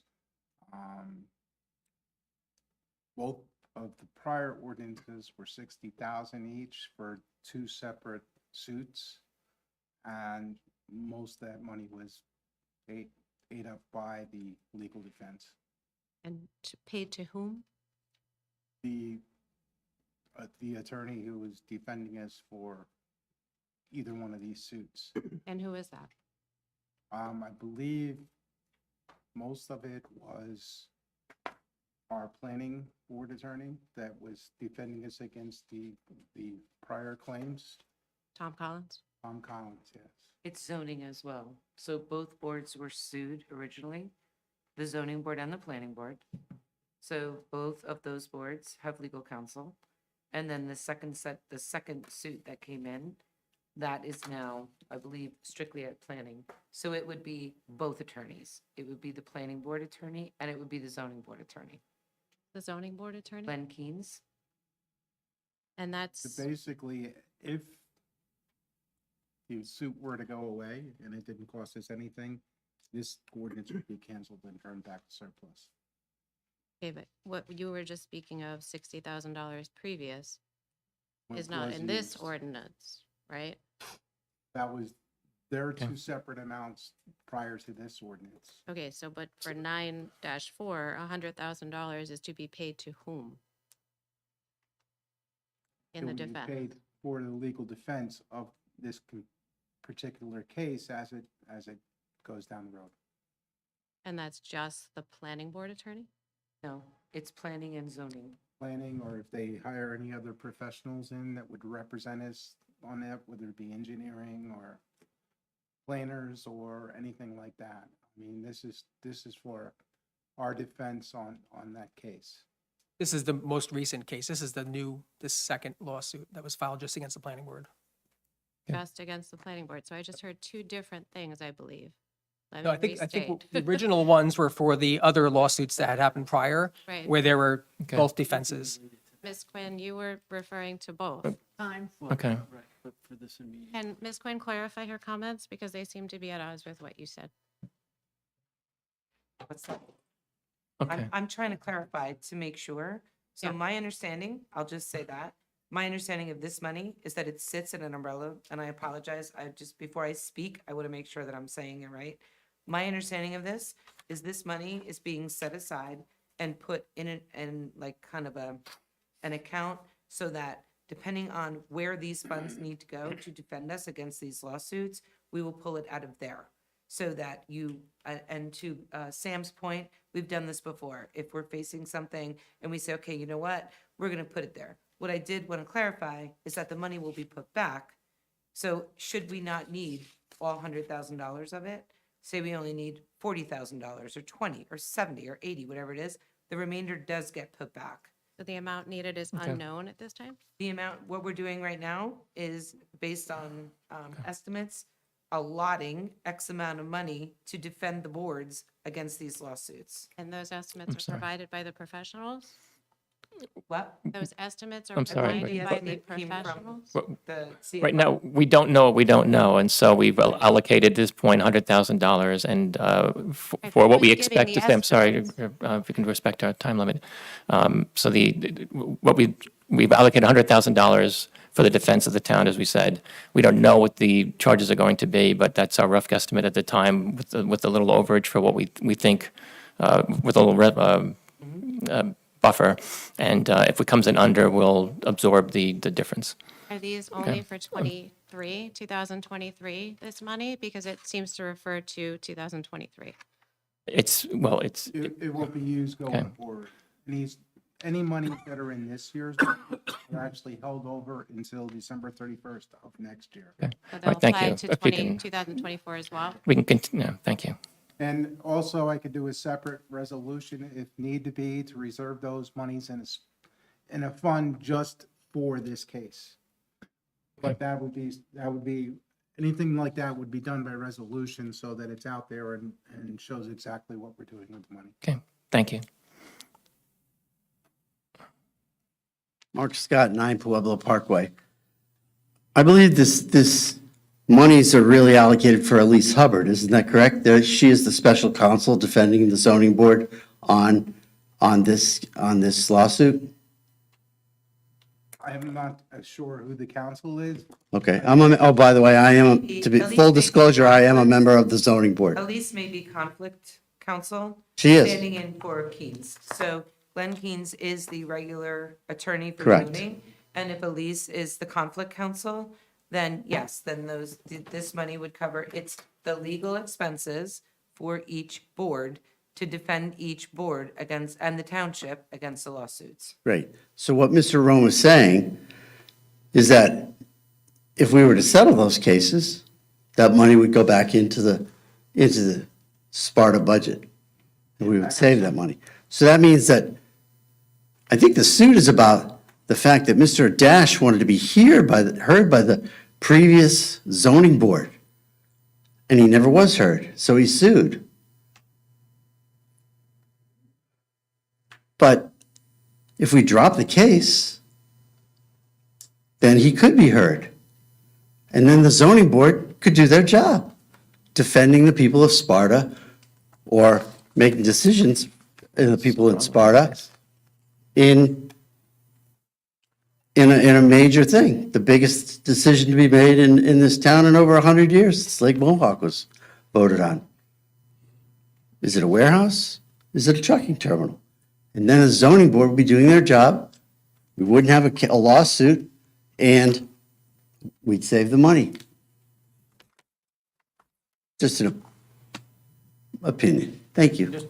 Just to be clear, that's not the only litigation that is proceeding. You also have a litigation that was commenced by Diamond Chip against the planning board. That's the planning board, not the zoning board. This is not zoning. I was talking about the zoning board doing their job because the previous zoning board did not do the job, and that's the reason we have this lawsuit. Because the previous zoning board did not hear whether this was a truck terminal or a warehouse. And that's why the zoning board is being sued. Planning board. Yeah. On the order. No, we've been talking about this. You said 60 was for the planning board and 40 was for the zoning board. Didn't you just say that moments ago? 60 was the last. It was a previous, not this. The umbrella. This suits for 100,000 for Diamond Chip. Why do you need an umbrella if it's just the planning board? Yes. It's 2 cases, correct? Against the planning board. Okay. So the other thing is, I just want to, Before, I'd strongly advise against commenting on any active litigation involving the town, but keep going. Please, Jeff. I would just I caution. reserve the right for my 17 seconds. All right, well, use your 17 seconds and No, then go I'll- ahead first. You go first. No, I'm just Ladies saying, first. I would strongly, I have an issue with using the term because the zoning board didn't hear it. There was much more behind that from my understanding. I don't sit on the zoning board, but it wasn't that Mr. Dash walked in the door and they said, we're not listening to you. There was a lot more behind it. So I encourage residents to check the minutes, go online, check the transcripts, see the conversation and the rationalization. Again, I have nothing to do with the zoning board. I don't speak to them. But I don't think it's fair to say comments like, the other zoning board members didn't do their job. And that's what you just said. I said the previous zoning board, I did Didn't not do their say job. specific zoning board members. Okay, well, when you say the previous zoning board didn't do their job, clearly you're referring to the membership within the previous zoning board, some of which members had dedicated 30 and 20 and 15 years of their lives volunteering on these boards. So I have a challenge, I have a problem with blanket statements like that being made. One that says, well, the zoning board just didn't listen. So again, if anybody wants to fact check, go out and do it for yourself. Go listen to the hearing and see what their rationalization was. The other thing is to just make comments about citizen volunteers that give their time to sit on these boards and make blanket comments that are your opinion that say they didn't do their job. So that's all I have to say. I'm not going to talk about litigation or anything else. I'm just going to say, these comments, these people that sit on these boards are volunteers.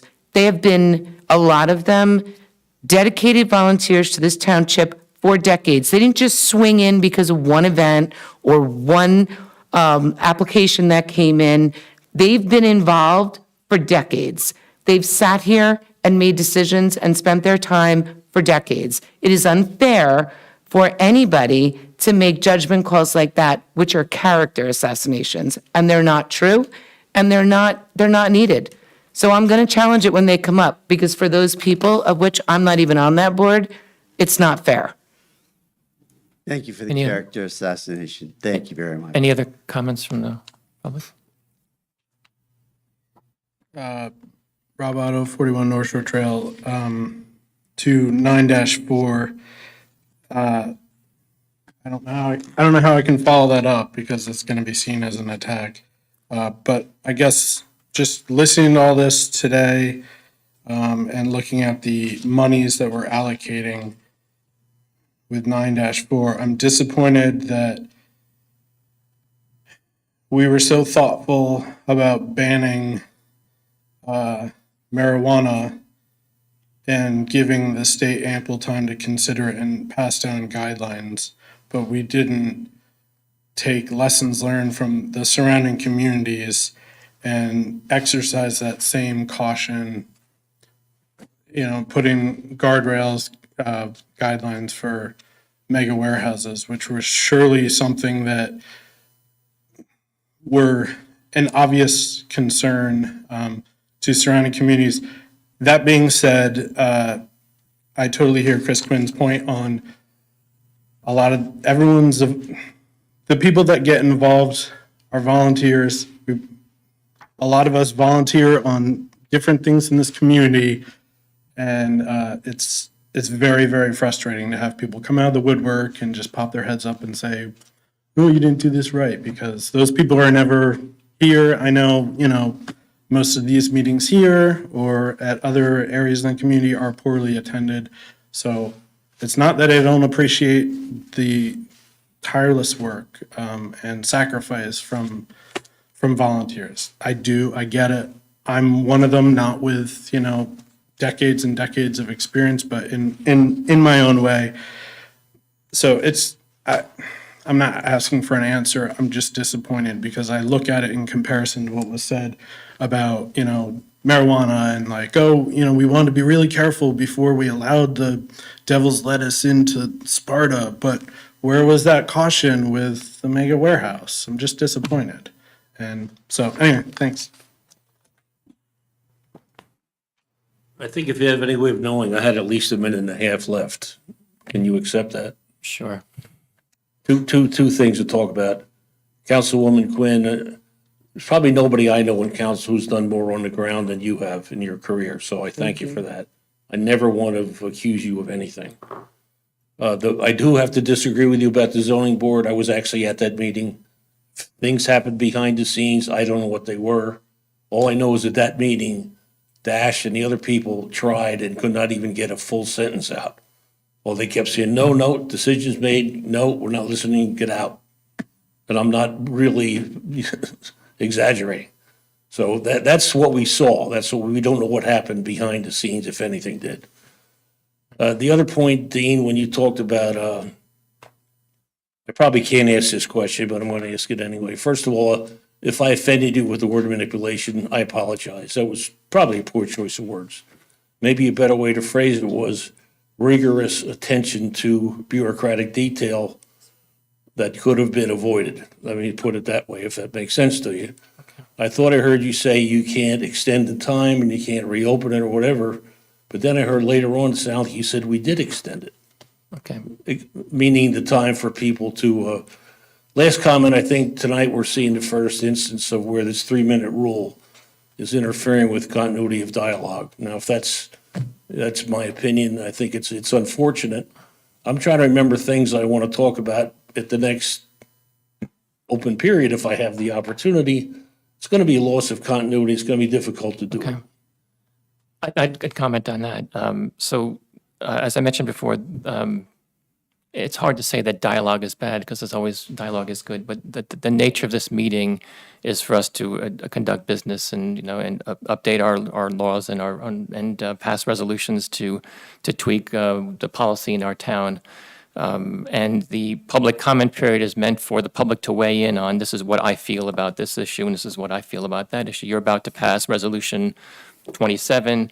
Here's what I think you should do with Resolution 27, and so on. It's not designed to be a question and answer session.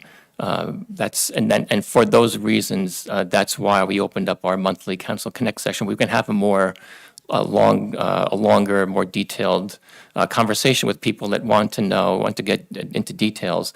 But I understand the need for asking for clarification, and you can ask for clarification, but what we've seen is that having an open-ended dialogue will eat up 20, 30, 40 minutes for every person. And it's just not fair if there's a room full of people that all want to have their 20, 30, 40 minutes. There's just not enough hours in a day, especially for the professionals that work here every day. I have to come to work at 7:30 and stay until 11, 12 o'clock. And so we put those guide limits in there to just focus on here's what we're voting on, here's the policy, here's the public comment on the policy, and the council can do its work. I know it's frustrating, and we all like to engage in conversation. And you've seen back and forth, you ask a question, and you can't say that it's not healthy because it is. But the nature of this business is such that we have work to do, and we only work 2 days a month. And we can't ask our professionals to stay till 11 o'clock, 12 o'clock when they come in to work at 7:30 in the morning. So I understand it's awkward, and I asked everybody to respect our rules as well as we can, and we'll get through it. And I think within 3 minutes, if we can be disciplined and ask your questions up front and then sit down and we can answer them, I think that would work. Again, we're putting this in place for the first time this year. I haven't always managed it well. I'm doing what I can, and I'm getting better at it, but I'd like to be better still. But anyway, that's my comment on that. I understand it's frustrating. And Mike, let me clarify. You had a question about my comments before. First, thanks for the apology. I appreciate it. To clarify, so the RFP bid process, the window for applications to come in did not change. That was not extended. There was no extension given for any applicant to modify, change, get any information about their candidacy or their application. What was extended was the process was taking longer than we had thought. So we originally put a date out there of like November 1st that we thought we'd get through all the sorting and filtering and get it to the planning board, have a conversation around which candidates we wanted to bring into interview, and then schedule the interviews and then debrief. That last part is taking longer than we hoped. So we had to reach out to those candidates that were in the running that had complete applications that we were planning to interview to make sure they were okay with us going out another 30 days or 45 days, because we still want to bring them in. We just, to Dan's point about we only meet twice a month and sometimes once. Subcommittees meet more often, but we wanted to have time for them to come in and interview them instead of cutting our legs off mid-process. So that was the extension of time. It wasn't for any additions or amendments to applications that were submitted. Any other public comments on any of the resolutions? Adrian Meeman, Tallbrook Drive. One more technical question about 9.4. It was probably answered, but it did not launch in my brain. At the very opening sentence, whereas an emergency has arisen with respect to reclassification expense for planning board. Then it goes on for a while, and then it says an emergency, and that is now therefore be it resolved, an emergency appropriation is hereby made for planning board litigation damage $100,000. Now, there was talk that the zoning board might be drawn into this overall process. But this particular resolution very specifically says This money is for the planning board litigation. If the zoning board gets drawn into this somehow, by whatever mechanism, will there be an additional resolution allocating additional funds to defend out of the zoning board against any kind of lawsuit that might still be there? In other words, I understand $100,000 being funds kept available, but it also says very specifically here for the planning board. Zoning board gets drawn in, are we going to be on the hook for an additional $10, $20, $30, $40,000 that might be used up? You know how it goes. Once the money's available, it gets used up. That's a good question. I'll ask if you have any other questions, if you want to get out, and we'll take. No, time that answer was my main thing. Thank you. So I think the question, and I think it's a good question, This is, it's an estimate amount. for the planning board. Hopefully, we only spend 50,000. Hopefully, maybe only 25,000. You don't know at this point. And if it were to exceed the 100,000, then at that point in time, we would have to do another resolution to appropriate additional funds. And thank you. But I think the question is that this money, it seems to be directed only toward the planning board. And so I think the question is, could a similar situation require us to direct additional monies to the zoning board to handle any litigation on the zoning board answer side? is yes. And I think the answer is yes. Yeah, that's where I was going. So the answer is yes. But just to be clear, the $60,000 that you were referencing before, is that then legal fees for planning and zoning? For both lawsuits? There were two previous suits that covered. There was one against the planning board, I believe, and then a second one was filed. And again, hopefully we don't spend all the money and we can cancel some of it back the surplus. But until the board attorney tells us that, okay, these suits are done, So then, they're unavailable. so I just want to clarify, because I think then my understanding of the question I asked before was not the right understanding. I was on the understanding that this was like umbrella money that was going to be put aside for both, like to handle and I understand one of the lawsuits hits two boards and one just goes to one board. So I just want to be clear, this then is only for the planning board. So it could be that then down the road, we have to do another resolution for one that's going to come out of the zoning, one that from another umbrella that would be only for zoning? Right. Okay. So thank you for clarifying, because then I misunderstood. Okay. Okay. Jenny Derricks, Tap into Sparta 9-4. Same question. You're saying, so here's how it is. The first litigation that was filed against the town, it was filed against the township, the zoning board, and the planning board, all three. Right. And for that, you already passed $60,000 worth of emergency funding. Right. So this covers that plus the most recent litigation filed by Diamond Chip against the planning board? Or does it cover all three boards plus the new litigation? There was $60,000 done last year. For the planning, zoning, and council, for the request to have its zoning hearing. That was the first litigation. Right, that was the first one. So the 60,000 was for that. Another 60,000 done earlier in the year. That was for one of the lawsuits that came in light because of the planning and zoning. And then this one came out as the third one. And this one seemed like it would be a larger amount because it was coming directly from Diamond Chip. Okay, so there's a little bit of confusion here, and the first litigation that was filed, for which there had to be extra funds provided, was filed against the planning board, the zoning board, and the town council. And this happened after Dash and company were not able to get a use hearing. That is the first round of litigation. That went through. There was $60,000 appropriated for that, emergency funding. There hasn't been a second, there was an appeal, maybe that's what we're talking about. There hasn't been a separate topic, for lack of a better word, a second suit, other than to appeal the original suit against the planning, zoning, and council looking for a use hearing. Right, which there, And if you have any other There questions, is. if you can get them out now, and we'll continue to respond. It's the same question. Okay. the original monies were depleted. So there's been two tranches of 60,000 each for the first round of the suit brought for a use hearing. This 100,000 is to cover the Diamond Chip litigation against the planning board. So it's two separate things. Okay, thank you. So Jenny, This is the third resolution that we have had to. I understand, right, but the first two were for the first Yes. issue. I just want a clarifier. Tom, the initial litigation that Jenny is referring to, that did not, I just want to clarify, that did not include the township council. That right. was the planning just board and the against zoning board. It planning had nothing to do zoning. with us. The The council was named. Jenny, where members were named was this newest one.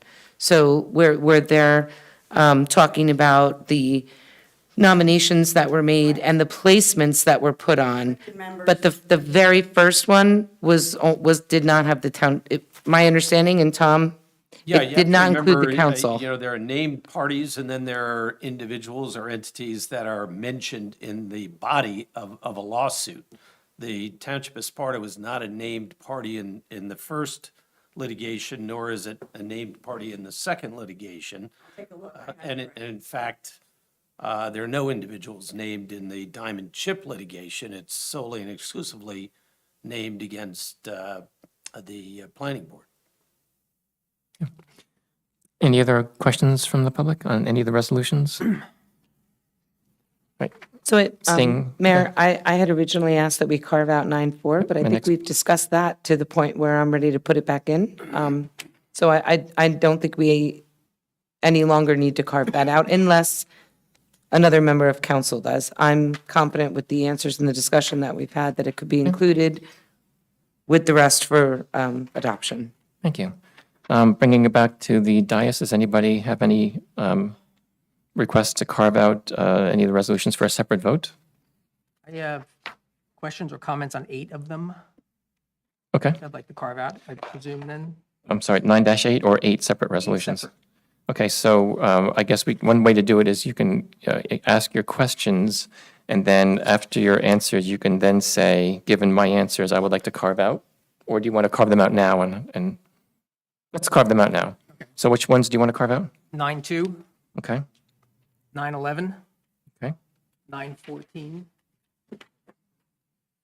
9.16, 9.17, 9.19, 9.20, 9.21. okay.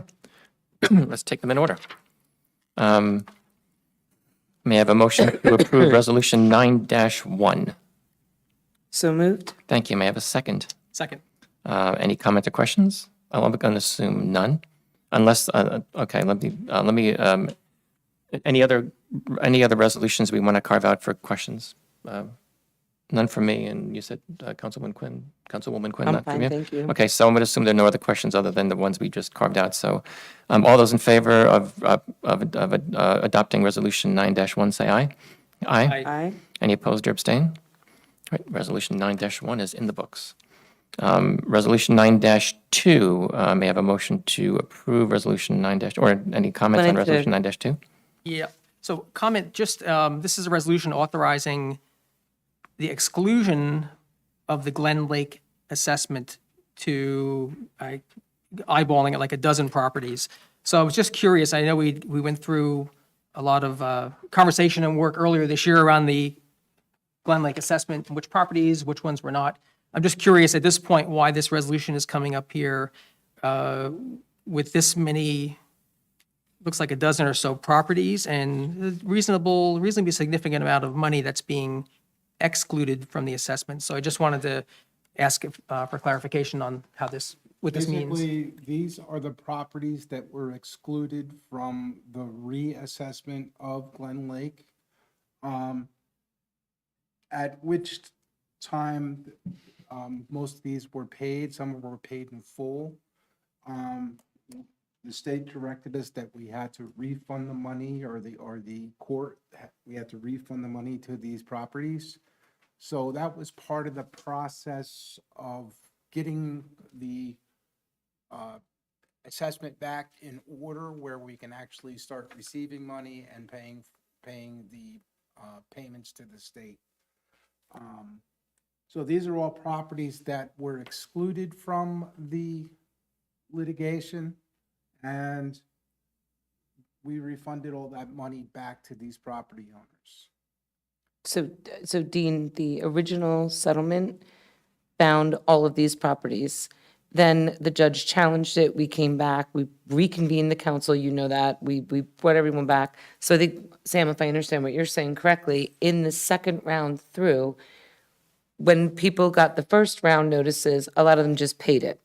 But coming back through the second round, some of the people that paid it were now excluded. So we had to just give the money back, so we're even, and now we can start again with everything that was approved in the second round. Okay, so these are just the ones that were identified in round one. We had to redo it in round two. These should not have been there. This is just, they're not new exclusions, they're And again, round two. just as a side note, we are now back up with this assessment completely.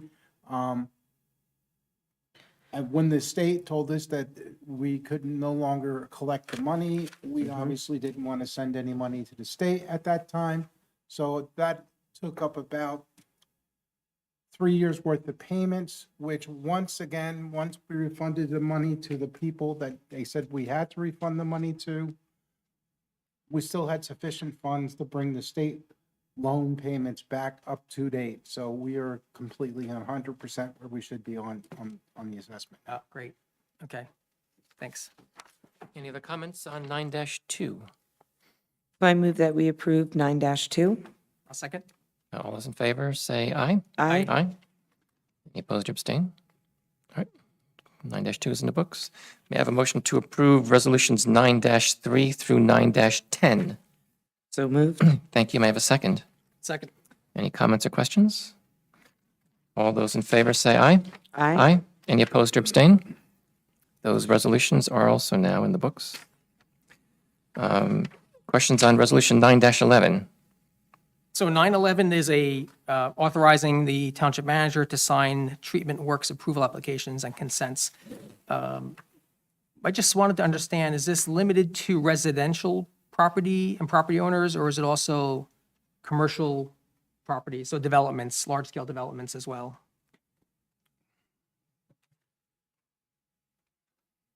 That's a good question, Dean. I'll have to get back to you on the answer on that. I just saw the first one done recently up on Under Rock, and I was consulting with our town engineer, Corey Stoner, who told me how this TWA worked, and I found it kind of interesting that you need to have these upscale approvals for septic work on these properties. I know it applies to residential because I saw that one. I can find out for you on the commercial side. Okay. So are you, is there a motion to table resolution? Yeah, I'd like to make a motion just so we get that answer to table 911.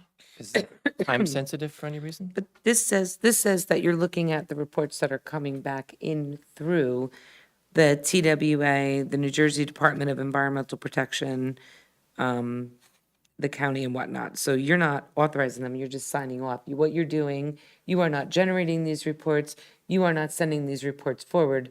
You are going to the site with reports that were given to this office with the engineer. So not just you, you're going with the engineer and you're taking reports from the New Jersey Department of, it says right here, Environmental Protection. And you are just going to validate that what is said in this report is being done, approving it and moving it on, correct? Right. That's what I did with our engineer. Yeah. Okay. Exactly. It's just, to Dean's question, I don't know if this also applies to commercial TWA. I'll find out for you. Is this It's time simple sensitive? enough. Simple enough. Is it time sensitive? I don't believe so. It's just with the new position I have, there's a bunch of, in these resolutions, you guys have to authorize me to be able to handle a bunch of responsibilities here, and this is one of them. Right, and we missed the last meeting, regular meeting, so I think just got So budgeted to this meeting. let me That's why ask this you, is did we long. do this resolution for Sam, when Sam was acting manager? And the only reason I asked I that, don't think so. Yeah, we did. Oh, okay, we did? so the reason I asked that is because Sam is the deputy manager. So my question is, do Does he you still have have that 2 authority? weeks to wait? Do you have 2 weeks to wait, knowing that we have someone that already we have this resolution in place with? So Sam, until we change this, Tom, is that accurate? Until we change this resolution, Sam remains the one that's named to sign I don't have off? the resolution in front of me, and I don't recall if it Okay. specifically stated that he was given that authority as the interim township manager. I just want to make sure we don't run Stated the risk that we have then no would one. preclude him from doing it. And I will say, just to go back to the original question here, I mean, what I can say is generally, it does apply just to residential septic systems. However, I can't absolutely say it precludes a commercial application. We'd have to confirm that with the DEP. Is this a boilerplate that every municipality has signed? Well, it's certainly a boilerplate that Sparta Township has utilized. Okay. I just want to make sure that we don't run the risk that somebody is doing something and we don't have anyone named in these resolutions, therefore it can't move forward. It would hold up a septic application until this. That's the is problem. addressed. So it could be held up for 2 weeks. Okay.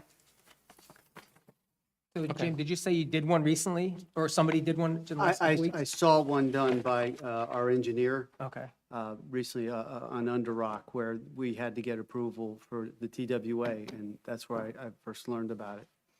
okay. So what I'm hearing is that this does have the potential to hold up work. Yes, I'm understanding that as well, and that concerns me. So, are you comfortable? May I have a motion to, Well, I will ask you if Sorry, Jim, anybody can you wants go to back make a to the motion same- to table it, or? You said you were with Or vote on it. Corey, and did you guys do one, or you just were evaluating it? I saw he was working on evaluating one, and I'm not sure who signed off on it. It was up on the Under Rock property, it was residential. Okay. I can confirm all He has to that. bring it back to the township Yeah, manager. so it might not have been signed, we don't know. And just to be clear also, the county is the ultimate signing authority, to my understanding, for septics and residential in Sparta Township. They are our health department. So although the engineer has to go and just say, okay, great, nothing is happening until the county comes in, because they are the ones responsible for doing the ultimate inspection of all of these septics. That's the process. The township manager still has to sign off for the NJDEP. But I'm saying if Dean has any concerns, what I'm saying is, it's not just Jim that's going to go up to someone's hole in the ground and start figuring out, oh, look, it's a nice hole, what am I looking at? He's going with the engineer. Exactly. He's going with information that the New Jersey Department of Environmental gives him, so he's not creating any reports. And ultimately, the county has to sign off on it as well. It's their responsibility. So I guess I'm not, personally, my opinion is, I don't want we've had this before, this is a boilerplate, this is nothing new, Tom confirmed that. What I don't want to do is put homeowners that are actively trying to get work done, especially before the freeze comes in the winter for septics and whatnot, I don't want to see them held up because we're going back and forth. I understand and value that what Dean is saying, is it commercial, is it whatever? I think we do need to look at that. And if there is something, if we have a reason to limit it to one or the other, but again, for both, it's the county. So ultimately, it's them. I am of the opinion that we should move forward with this since we already have this. If we can't confirm that Sam is already in place to do this, and it leaves us possibly with the risk to residents moving forward with no one being able to do it, then I have a concern because it's 28 degrees outside. The ground is going to start to freeze, and I just don't want homeowners that are in the middle of doing things to be jammed up for months. And the other thing is, I could say is we could get an ice storm on the 12th and all of our rest of our meetings are canceled for the year and this would go into That's January. true. I agree with that. Maybe the fix right now is just insert one word, just in the first paragraph, put residential property owners. just to cover the gap until we meet again. So line 3, the first whereas, township residential property owners.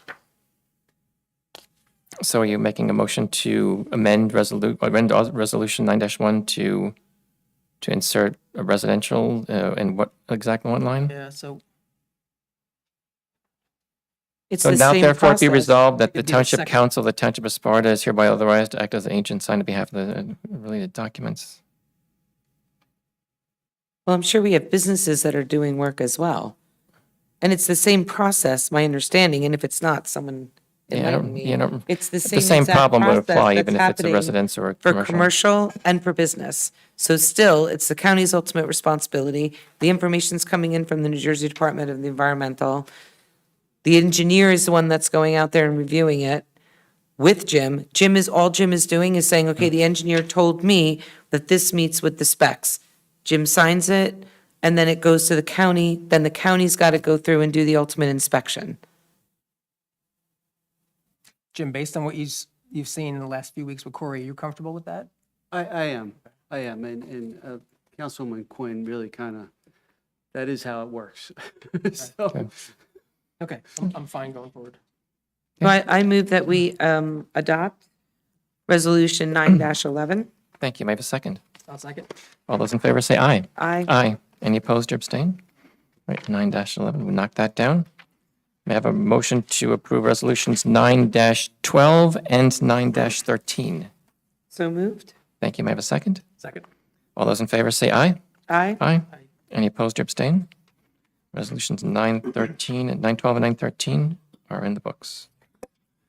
Any questions on resolution 9-14? I'd like to make a motion that we table resolution 9-14. I'd like to have time to read it, review it. We're being asked to vote on it. The questionnaire had 67 questions, so I'd like to have a chance to just take a quick read over that, and it just came in this afternoon. Through no one's fault, but I think we should table it and vote for it next meeting. This is also not time sensitive, I understand? It's already been sent in to the state, unfortunately, because there was a time deadline for that, and they didn't give you a lot of time. We got almost 100% score. I think what we missed were some of the NAs or whatever. But again, it's not what it was meant to be probably 20 years ago when they put it in place. It's turned into something that is a lot more, Perfunctory? yeah, it's not, I mean, originally they put it in to make sure people were, keeping their general ledgers, doing their bank recs and stuff like that. If you didn't, again, there were major things that affect the operation of town. The stuff now is just objective opinions from the whoever.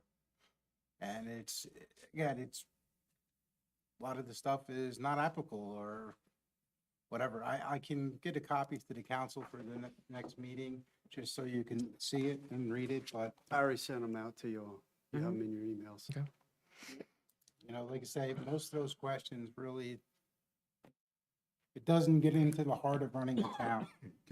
So 9-14, as we said, is not time sensitive, but did that allay your concerns, Councilman Blumetti, or do you still want to No. make a motion to table? It hasn't. I'd still like to table it. I understand, but being it's already been submitted, that even is less of a time pressure.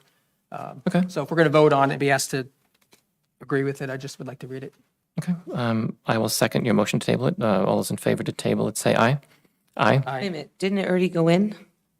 The questionnaire has been submitted, correct? But it still is required by statute that it be reviewed and approved by the Township Council. So this was completed by you, Sam? Our Yes. manager and CFO. Jim, did you review this? I read it.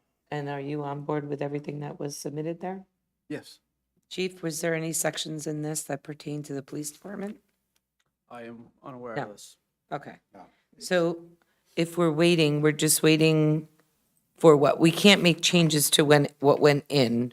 So are we just holding because we haven't had a chance That's my Because Dean understanding. hasn't had a chance to just look at, like, you just want to Actually, no, review? yeah, no I'm one just has, asking, yeah. do you want to, I mean, for me, if it's a questionnaire that they filled in, that they're responsible for, that they're standing behind, I don't know what and maybe there is none, but I find it hard to believe that we could, like, send something in without having this thing in place. Like, it seems like the dates are just not lining up. For me, I just don't want to, I don't want us to get in a problematic state because they're going to say, well, you already submitted it, you don't have your application, so now we're not going to accept it. Maybe part of the acceptance of this thing is that this has to be a resolution. I don't know.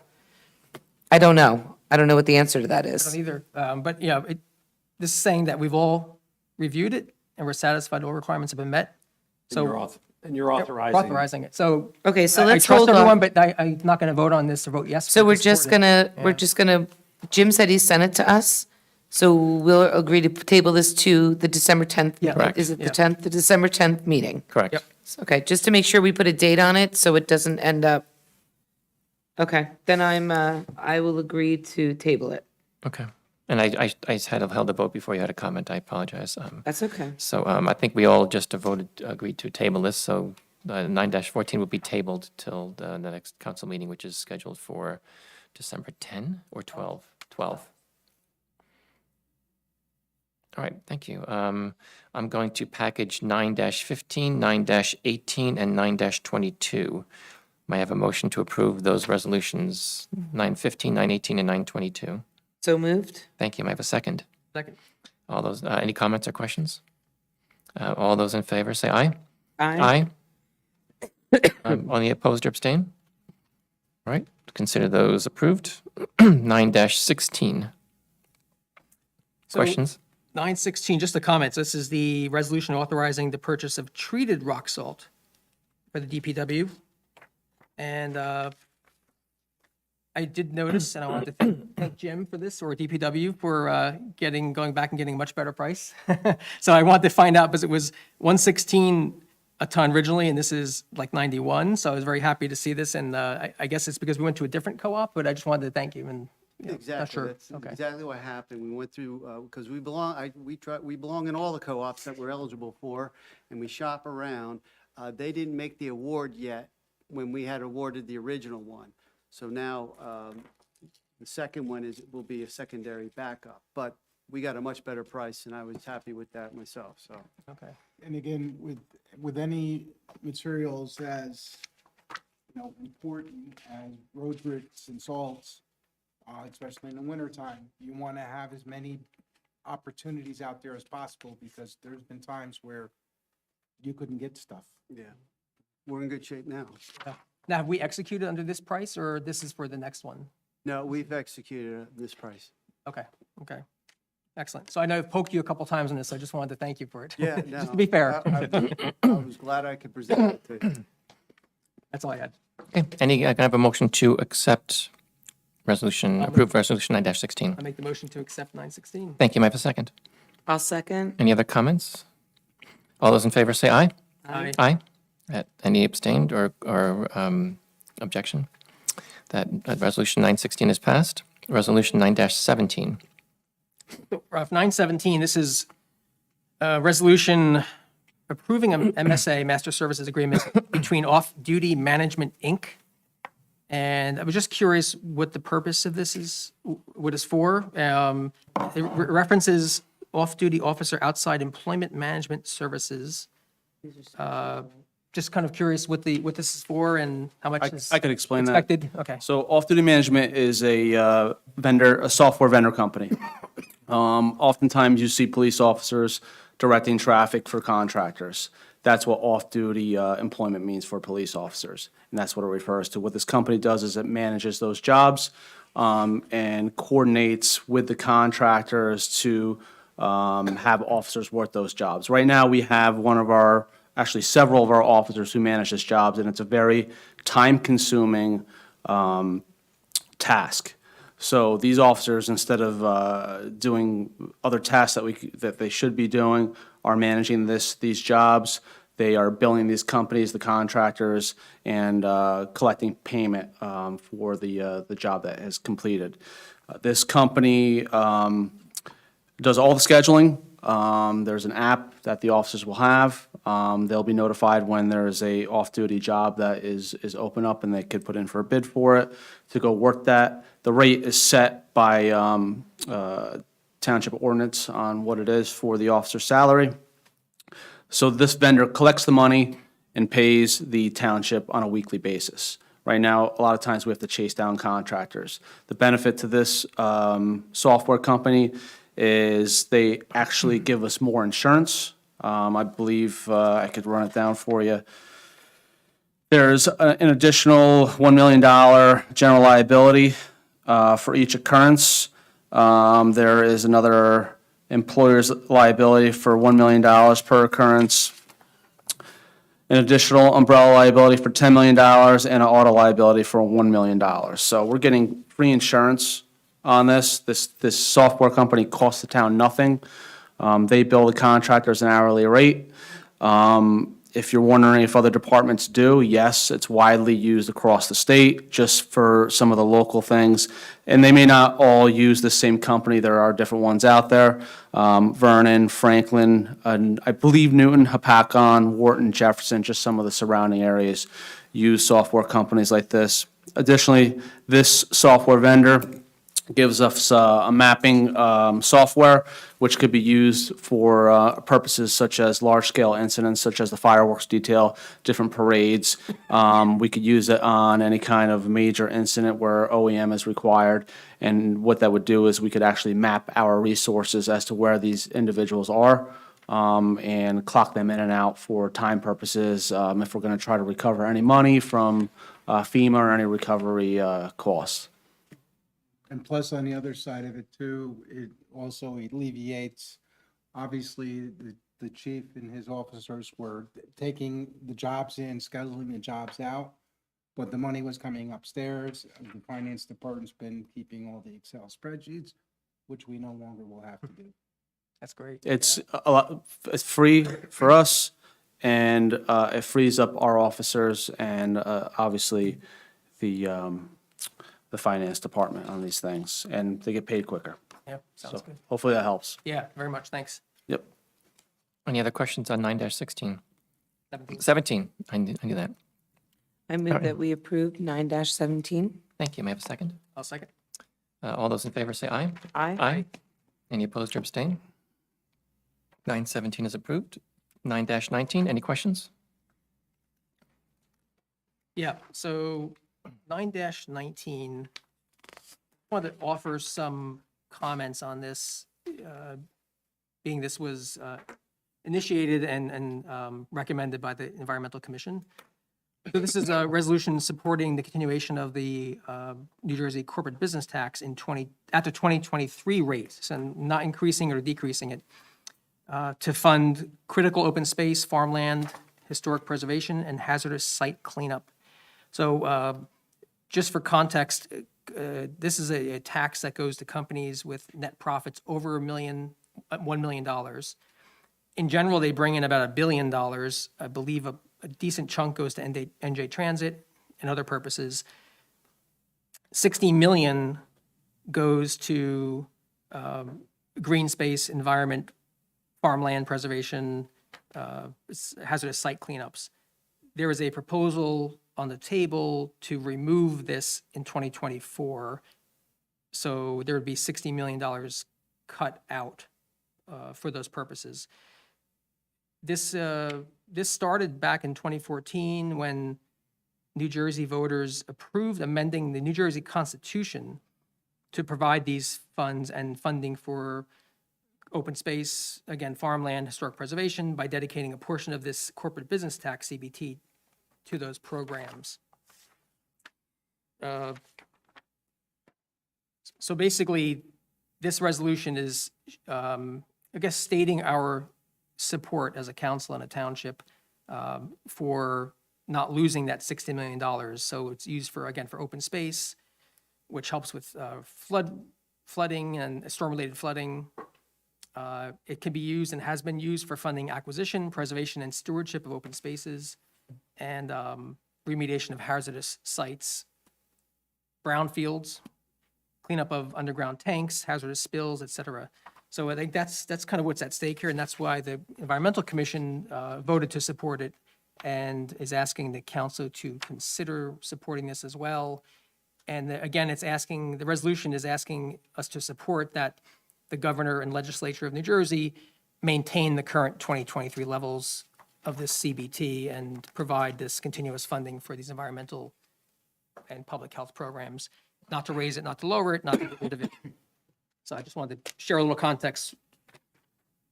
So just to be clear, the Environmental Commission is bringing this forward to the council, asking for us to say, yes, we support this with other municipalities all over the place. The Environmental Commission has not obviously adopted a resolution of this magnitude either, because they cannot do that. Can't. So they're bringing that forward to us right now? Correct. Yeah, they voted to support it, and kind of like the Dirty Dirt resolution earlier this year, the Clean Fill, the Environmental Commission and lots of other commissions and towns are showing their support for this, and the copies of this, of course, would be sent to the So was governor. the state getting rid of it because it was absorbed or going into different taxations and different programs that were being implemented by the state? So in other words, was the state just saying, we don't want this money anymore, we're not going to take it? Because I just I'm not down in the Environmental Commission, I just can never imagine the state of New Jersey saying, oh, we don't want that money. So my question is, it was what the state's doing, taking it out of what it's called right now, like this $60 million is called this corporate tax, because it's coming out of an initiative that these corporations are paying for. So my question is supporting this, in fact, going to double corporations' requirements to contribute to this? That's what I'm concerned about. No, it's not. It's In fact, not. it's not just cutting out the 60 million. My understanding is cutting out the corporate business tax, that extra surcharge, that little surcharge, so that 1 billion would go away. I just So, want to make yeah, sure that we're not, Yeah, that no, this, we're- this isn't sort of a play on words, that the state's saying, okay, it's not here because it's going to be here. So I'm just going to make sure we're safeguarding the businesses too, so that they're not getting double hit. You're correct, we're not. So If I you can read, get, if you read the last whereas, which is at the bottom of page 18 in our package, I think it states what addresses your comment that this is money that otherwise would be just removed, and the words here slashed from those protections. right, I just wasn't sure if there was another point. program somewhere else. So if there's not, then I move that we approve 19 dash 9-19. 9-19. Excellent. May I have a second? I'll second. All those in favor say aye. Aye. Aye. Any opposed or abstain? Right, that resolution is approved. Resolution 9-20, any questions? I think Councilman Implementi also have an introduction to that as well. Yeah, I'd like to just give a little introduction. So this is a similar situation. The Environmental Commission supports this from a holistic standpoint. It's basically, this resolution, the state is looking at widening the New Jersey Turnpike right near the Holland Tunnel. It's a $10.7 billion project, and it's going to take 15 years. It's sort of the stretch from Newark Airport through Bayonne, Jersey City, all the way to the Holland Tunnel, widening it by one to 4 lanes in some areas. There's no widening of the turnpike in the 1.5 miles leading up to the Holland Tunnel, and there's no change to the Holland Tunnel. So the Holland Tunnel is not, of course, not going to be expanded. They're going to make some repairs out of this too. The concerns are that this $10.7 billion turnpike expansion is in one of the most polluted corners pretty much of America, that it would increase traffic and backups, that it'll increase idling of vehicles. And we're all interconnected. I mean, this is not literally in our backyard, but we still are in New Jersey. We still are interconnected environmentally, our air, our water. Some of these funds could be used to improve our mass transit system. I mean, $10.7 billion goes a long way. So the resolution, if you read through it, at the end, what's really being asked in terms of the council to state their support of it's a halting of any expansion at this time. But then the next few are really interesting. So there's two more elements of this.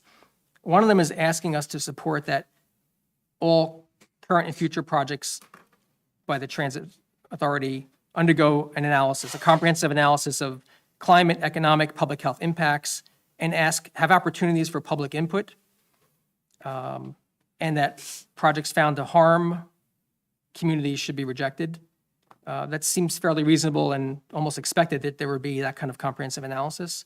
And the second one, which is number 3, is that New Jersey and NJDOT prioritize investments throughout the state in public transportation, railways, safe streets, bikeways, walkways to help alleviate future traffic and advance our transportation infrastructure with the ultimate goal of protecting our health and safety of residents, businesses, institutions.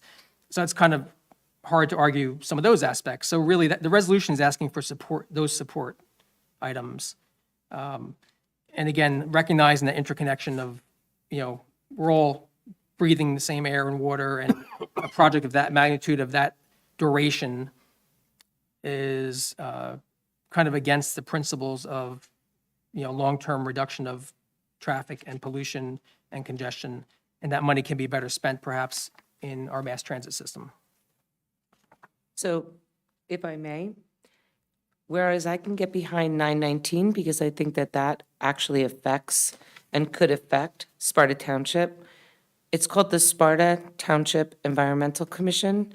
So therefore, the emphasis of what the commission is and the advisory that it is really is to be geared towards Sparta Township. I think there are thousands of different initiatives that go on all over the place that, yes, may be environmental, but the objective and the focus of the Sparta Township Environmental Commission is for things that directly affect Sparta. Whereas I don't negate the fact, first of all, I cannot support this in all honesty, Dean, because I don't know enough about any of these places. And honestly, where I have a huge problem is on page 19, it says, therefore be it resolved by the undersigned, the Township Council calls for the NJTA to immediately halt any Who are we to say any of this? This is gross overreach. We are in no position to tell anyone they have to halt something. We're not even involved in it. All current projects must undergo an analysis. I'm sure they already do.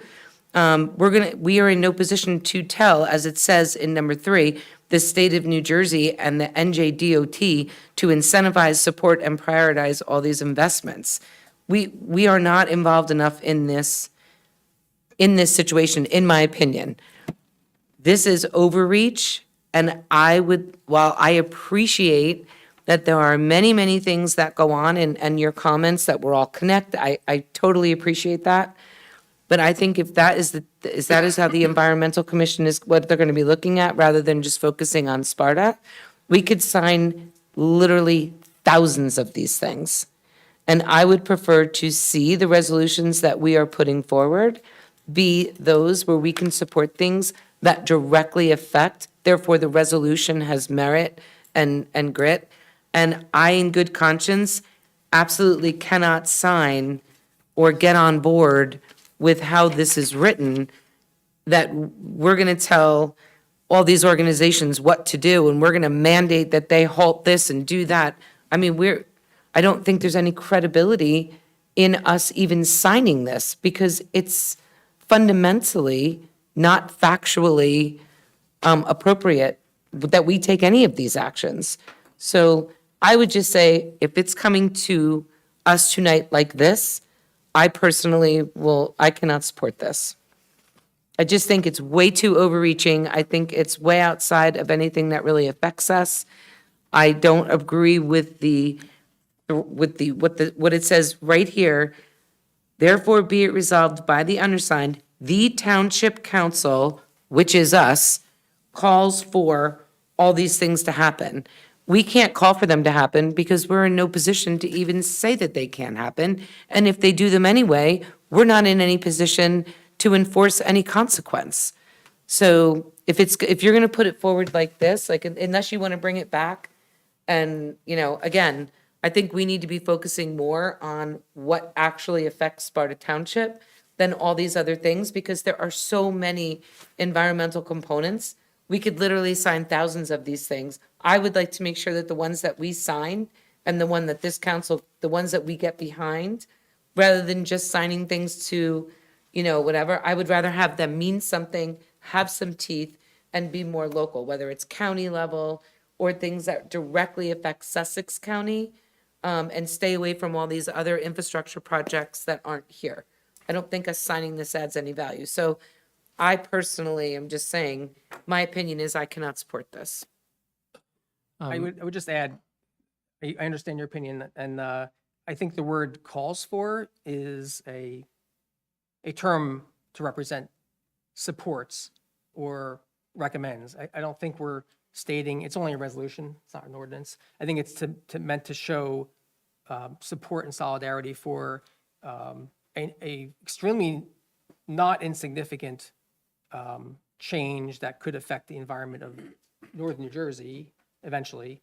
I agree, we shouldn't be doing thousands, hundreds of these even. I mean, and the focus is on Sparta, but this one, because of the magnitude and because of what it represents and because of the dollar figure, we could benefit from better mass transportation. That would affect our citizens if we had. But then I would sign a resolution for the train system that's going in Andover. I'm not going to get involved. I'm not going to get involved with this. This because could be the funding for But that. it doesn't, it doesn't say that. This is like this big Well- wide-reaching thing that's talking about the Holland Tunnel and the Bayonne Bridge and all these other things. There's not one mention of Andover in there. So again, if I want our resolutions that we sign to mean something. I don't want to just sign meaningless stuff. So if there is some kind of resolution that says we support mass transportation connecting Sussex County to, more areas like New York or whatever, I will look at signing that because it actually has an effect here. So I'm just saying, the way it's written, I can't. That's fair, that's fair. We don't agree, that's fine. That's because fine. It's not meaningless. So let's put it- I would let's- say it's meaningless. I think there's. Let's put it to a vote. Drawing the link between the bigger picture and our life over the next 10, 20, 30 years. There's different ways to view that. I think we're just seeing it differently. That's fine. I wasn't Yeah. expecting If all of I- us to see it the same way. Right. If I had to offer comments, I was at the Environmental Commission meeting where this was discussed, and even at the time, there was some comments or acknowledgement that this might be kind of a stretch for the Sparta Environmental Commission meeting to get, Environmental Commission to get into because of the nature of what we're asking to do. But the commission did unanimously agree to move this to the council for consideration. I do also acknowledge what Councilwoman Quinn said, that this is, I hate to invoke a slippery slope argument, but this could open up the door for us to weigh in on anything that has 2 or 3 or 4 degrees of separation between us and Sparta, Sussex County, to weigh in on all kinds of other actions that go on in Trenton. I recall, was it earlier this year? I think it was last year, when there was a group that wanted to have Sparta sign a resolution to oppose the expansion or the promotion of the Delaware River recreation area to a federal park. My argument at the time was, this is not concern Sparta, because this is not in, Sparta it's not contiguous or doesn't abut the park, so this is really up to the communities in that area. Even though, it's, geographically closer to us than the I-95 Turnpike bridge that we're talking about here. So that said, but on the other hand, this does have some, again, a couple of degrees of separation of environmental concerns for us in Sparta. On the whole, I think this is something I'd rather not vote on personally. So I'm going to personally abstain from voting on this as it's currently written, and maybe we can come up with a way to bring it closer to Sparta in another version of a resolution of this. So with that said, I would add, I again respect your opinion too, Dan. I think there have been times in the past that the Township Council in the last several years and has passed resolutions that were not specific to Sparta in support of other broader topics, ideas, movements, whatever. And I think that some members on the Environmental Commission probably have witnessed that too. So I don't think I did, though. applaud them for bringing this to here for consideration, because I think that there has been cases in the last number of years where there has been non-environmental, but countywide and broader resolutions that have been passed just to show support. That you're the absolutely township right. and others, or everyone, lots of towns are getting Correct. along and sending the same message to whoever the decision maker is. So I think I've seen that in the past. So you have, but they've been main, and I can speak to them. Christine is probably, she's on the Environmental Commission. I'm sure she is referring also to the watershed one. She had put one forward for us to, it was the pipeline that was coming through. But again, it affected Sussex County. The other ones that we did were in line with what other municipalities in Sussex County did, or for things that affected Sussex County directly. So yes, you're absolutely correct. The resolutions are where we sign support for things, but it's within things that affect Sparta or things that are in our county or the exact surrounding areas. It's not just blanket, if they want to put up some kind of factory in Alaska, are we going to get a thing that says, we're going to tell people in Alaska, no way, you're not doing that? No, because I have nothing to do with Alaska. Well, of course, So- that's not a Okay, good but you example. understand the point that I'm making. The point is, what we've done in the past, and if you want to go do the research, you're absolutely welcome to I do think so. there have been some in the past. It's local. That were, yeah, there were some that were more, maybe we use the word politically oriented or politically driven, that came through in the last several years that the council did vote to approve that really seemed to just be supporting other causes that were broader than affecting the residents in Sparta. But that's probably a longer conversation. Yeah, Let's just- which is yeah, totally yeah. fine, but I'm just saying, the way this is written, I and think this I is voted no also on written those. threatening with these teeth that I can't get behind. So if you want to make a motion to bring this forward, I know you're a member of the Environmental Commission again. I applaud the commission for bringing it forward. I would just, I agree with the mayor that I think they need to be just bringing things that are focused closer to Sparta and the surrounding areas. Doesn't mean just Sparta, could be Morris County, Jefferson's right next door, could be whatever. But if you would like to put it forward, go ahead. I mean, I think we've discussed this and we have a lot of business to still cover. And I also want to say, I respect the Environmental Commission for bringing this forward as well. I Right. probably would have done the same thing in their shoes. Yeah. Okay. So do we have a motion to approve Resolution 9 dash, what are we up to, 20? 20. I'll make a motion to approve 920. We have a second? I will second it myself. All those in favor say aye. Aye. Any opposed? Yes, I'll abstain. I'll abstain myself. Okay. So that resolution has not So passed. isn't it, just to be clear for everyone, an abstention is a vote of no? An extension does not count toward a vote of yes, I think, and I would So does it, answer that in the if we negative. abstain, does it pass? It does not pass, no. It does not pass. Two, you need three. You need 3, or you need 2 on this. Well, you need three because you need a majority of members of the council. Okay, fair enough. Now, this doesn't preclude this thing from coming up again if it were reworded to be something. True. Sure. Thank you. Resolution 9-21, may I have any questions on that? I do. So this is the last one. This is a award of contract for the labor and equipment for water sewer repairs and installations. So just curious about the process. I know we received 4 bids. The 2 lowest bidders were contacted. It was determined that the lowest bidder did not have a construction yard located within 20 miles of Sparta, and therefore they were eliminated from the process. So my question really is just, what's the reasoning for that requirement? What's the underlying rationale for this vendor to have a construction yard located within 20-mile radius of the township instead of, and how far was it, the lowest bidder, was it 21, was it 80? Like, yep, just kind of wanted more context. So this is a water utility bid. It was processed with our engineering department. Corey Stoner was the head lead on this. And so we went out to bid. What it is our water department doesn't have an in-house construction abilities to address mostly water main breaks, sewer breaks, any type of utility, break in the road. That's the common ones, hydrants that get hit, stuff like that.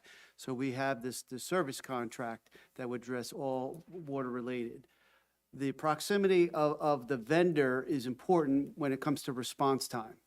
When you have a water main break, you have a sewer break, you have that type of an event, response time is very important for all the obvious reasons.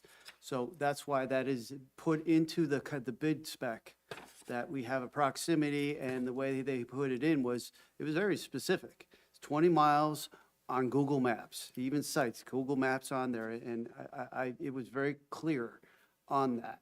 So we reviewed the bids, and just as you read, the low bidder, his closest yard was in Totowa, which was outside the perimeter specified in the bid specs.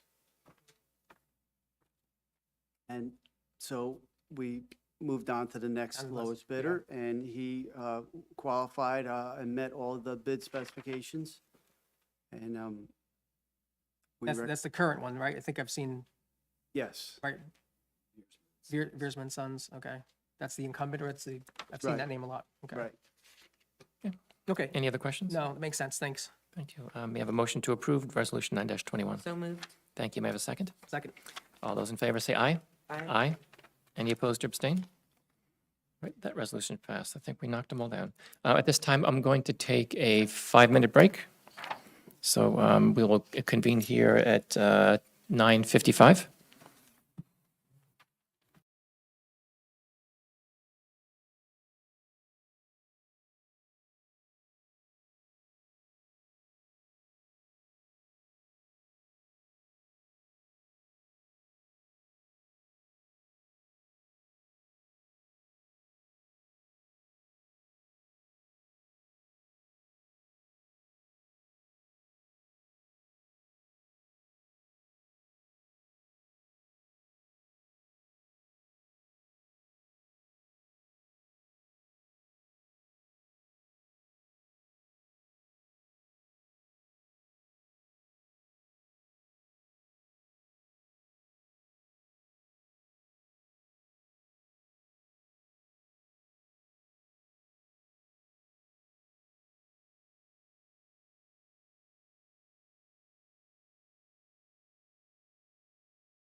And I need my glasses. All right, the council liaison updates. I'll start with Councilwoman Quinn. So I have a bunch of updates with regard to liaison reports. So first and foremost, the Rec Advisory Committee met. We have been working, as you know, Mayor, on gathering and then prioritizing different projects for recreational spaces, programs, facilities, and whatnot.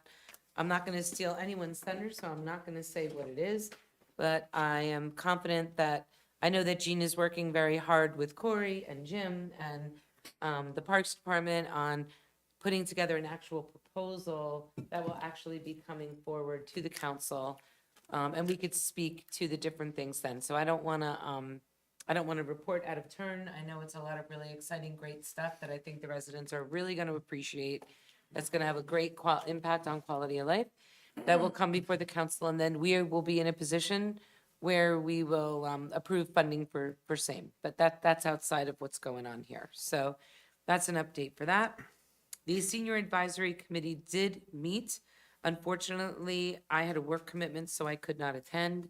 So when I get the minutes, I'll let everybody know what happened. There was also a Health Advisory Committee meeting with Steve Levinson that happened back in November. There are a lot of immunizations. I would say there's a lot going on right now in the form of infectious disease, meaning things like flu and viruses and all that kind of good stuff. There are preventative medications and different shots and whatnot.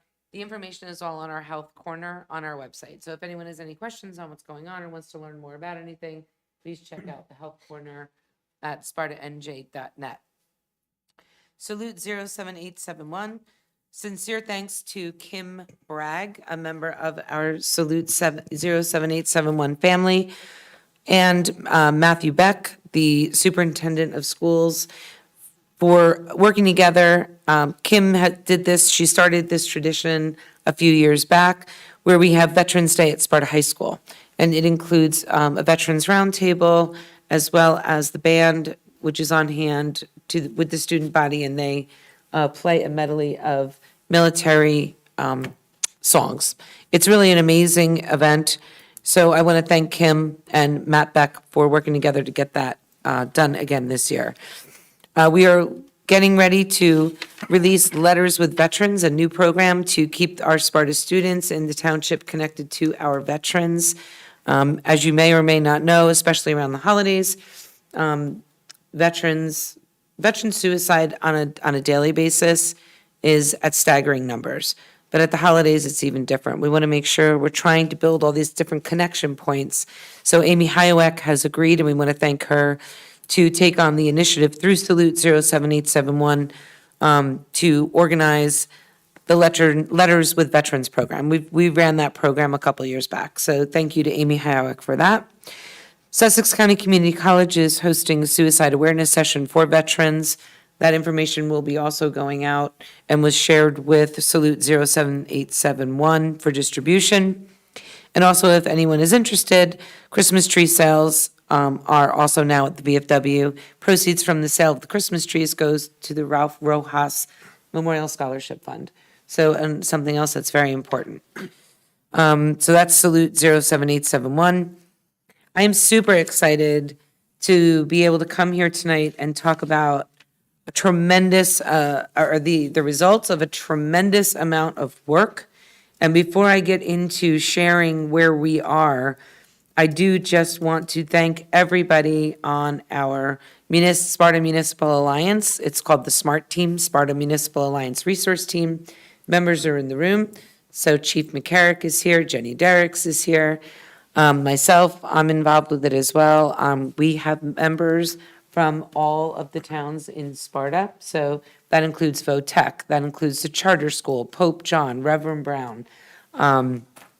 Also, Lisa Lombardo, who's been instrumental in working with us at the county. She took over for Nick Luisi. She's been an invaluable resource.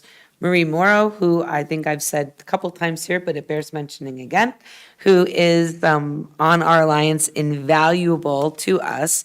and also was voted unanimously the Volunteer of the Year Award for Sussex County Municipal Alliances. So we are super proud about that.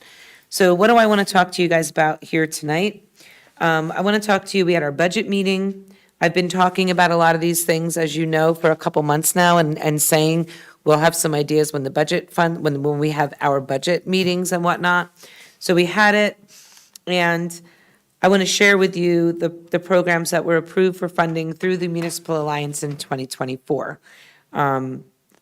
We have now 3 sort of funding sources, so we've expanded with now the inclusion of the opioid settlement funds, which comes through our alliance for the alliance to approve expenditures and support. So we work with the police department on that. Obviously, it comes through the line item through the police department, and we work together to budget those items. So what did we approve? What are we going to be funding in 2024? We did secure and get confirmation that from the opioid settlement funding, we can commit $3,000 per year for a 3-year period of time to the Sparta Food Pantry. We can do that. It is confirmed, and we are very excited to be able to do that. I do have an ask of this council, and I don't mean to be redundant, but I think we need to get it on record just for confirmation. I did come here initially talking about this was the end game, trying to figure out a way that we could do this to get approval, to make sure we did everything correctly. And I also said that I was going to be coming to the council with an ask of letting the Sparta Food Pantry be able to utilize our grant writing services for a maximum of 3 grants per year, that the township would let them use our grant writers for, and the township would pay the funds, the application funds. So I would like to be able to go back to them and say that the council approved that. I don't know if you want to table that for next month, but yeah, I do know that obviously the holidays is a very serious time for the food pantry. That's not saying they're going to put in a grant immediately, but I would rather not hold off. So I will let you guys think about that just for the duration of my report, and then maybe we can have a conversation about it. The lead, what? Oop. Just clear this. I mean, I can make a quick comment on that. Okay. You can't argue that that's not a worthwhile cause. My concern is that this might open up the door to having taxpayer money be used for charity, whether or not it's a good cause or not. And so I would like a legal review of first before going further with that of whether or not that's even permissible. To use what would be taxpayer money to give to a separate organization in order to use those services. So that's a great point, Dan, and thank you, because I did not bring that up. So the money that pays for the actual application would be coming from the opioid settlement funds. It would just be using our that's grant different. writer.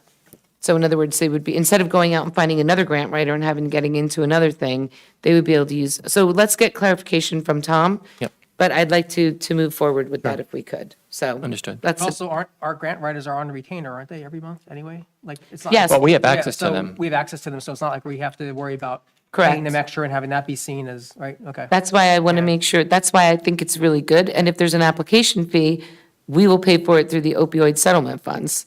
But I just think if we already have the grant writers there, they would be in the best position. So, the other things that we're approving in 2024, the LEAD program, police report, the police support overall, but especially the expansion and the funding of the LEAD program, getting speakers in the schools, inspirational speakers in all the schools. We're really excited about that. We received an additional $3,900 roughly. That was a peer development grant. So we received a request from a Sparta Township Girl Scout troop that wants to go to a leadership seminar that is presented by the Elks Club. So we decided to use our peer leadership grant funds to offset and to be able to send that troop. Doing a lot of social media around prevention and alternative things to do rather than to get involved with substances and whatnot. Also addressing social media and its effects on our students and community. Again, there is a huge amount of things that are just not healthy that are coming off of social media in all its different formats. And it's really affecting our youth, and it's also affecting some adults as well. So there are programs that are in place that we can get their marketing and all that kind of good stuff and do bulletins and different programs. So we're excited about that. We want to do additional support of the Align program with trauma, outdoor classrooms, proactive programming. Veterans support, we've expanded our scope this year to include veterans support. So we want to be able to get our veterans in touch with speakers that can help them if they are struggling with substance abuse or suicide awareness, anything like that. So we're going to support that. Independent and separate messaging for special needs students within our community around the dangers of substance use, abuse, and just awareness in general. In addition to all of this, an anti-vaping program with a speaker and marketing. And then we are going to be able to continue all of our funding for programs that we identified in 2023, which is Girls on the Run, the Baseline Aligned Mental Health, Unified Sports, and Senior Citizens Programming. In addition to the list of everything that I just went through, we identified a complete list of everything that now that we have gone through and approved our budget and our support sources, we're going to be looking at creating an online parent academy, looking at mental health first aid courses offered through faculty, people in the township, people throughout the community. We're going to be looking at different things that the Center for Prevention and Counseling can now offer. So it's all a lot of really great stuff that now the Alliance is able to do because we actually have money. We actually have money, and there's, in addition to all of this, there's also talk of, in the area of prevention, implementing a lot of new recreation programs. So you're providing people with an alternative outlet. So things like, I'm just going to throw things out there that we talked about, an ROTC-like program. That's really great to build character. And, we want people to have self-respect and to treat their bodies well and to be healthy.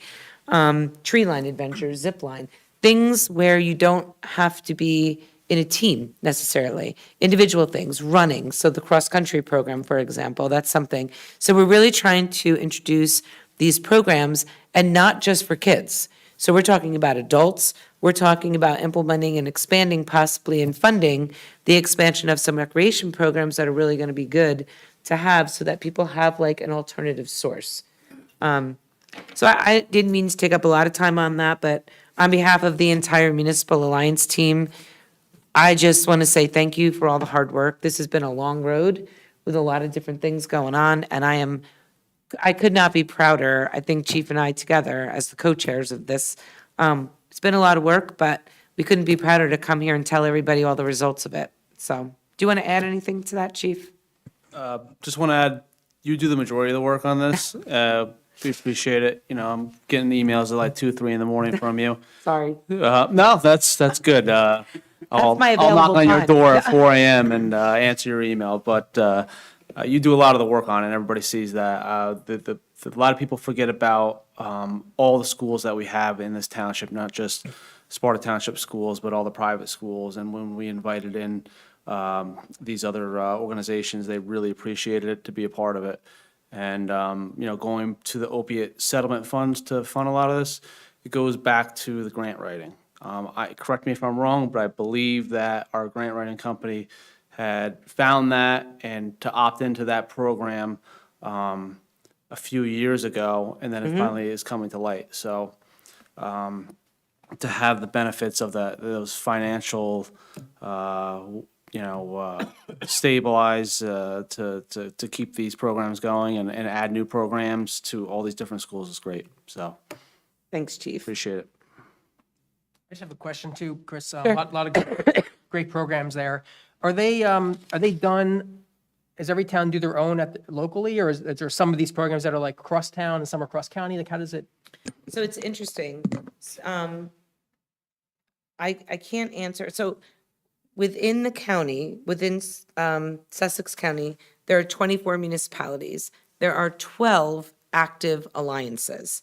So some of them are they're buddied up, so they have one alliance for like maybe two towns. We're in a unique situation where we're one alliance, but we have how many schools? I mean, 13. we have a lot of schools, right? Most towns do not have the amount of schools.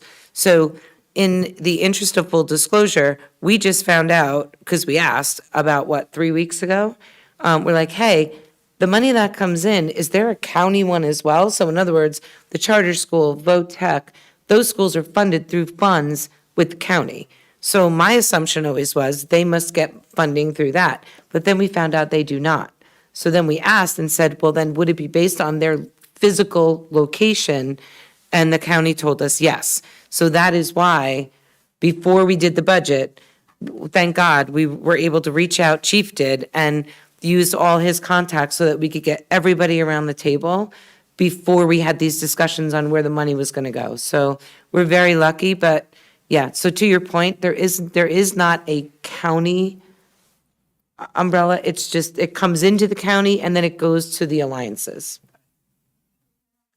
Decide to join and have an alliance in their community because the town has to donate money to it. Mhm. It's a grant, but it's also in-kind money that has to be matching.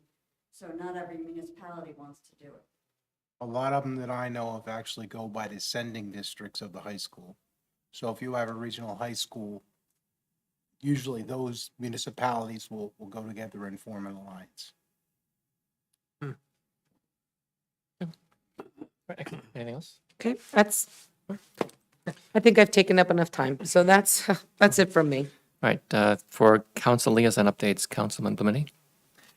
Yep, sure. The Environmental Commission, a couple updates. Lately, they've been working on the open space and recreation plan. So now the grant has been, I think we might have seen this already, all of us, but the grant has been approved by the New Jersey Highlands Council, which is part of NJDEP, for up to 20,000, I believe.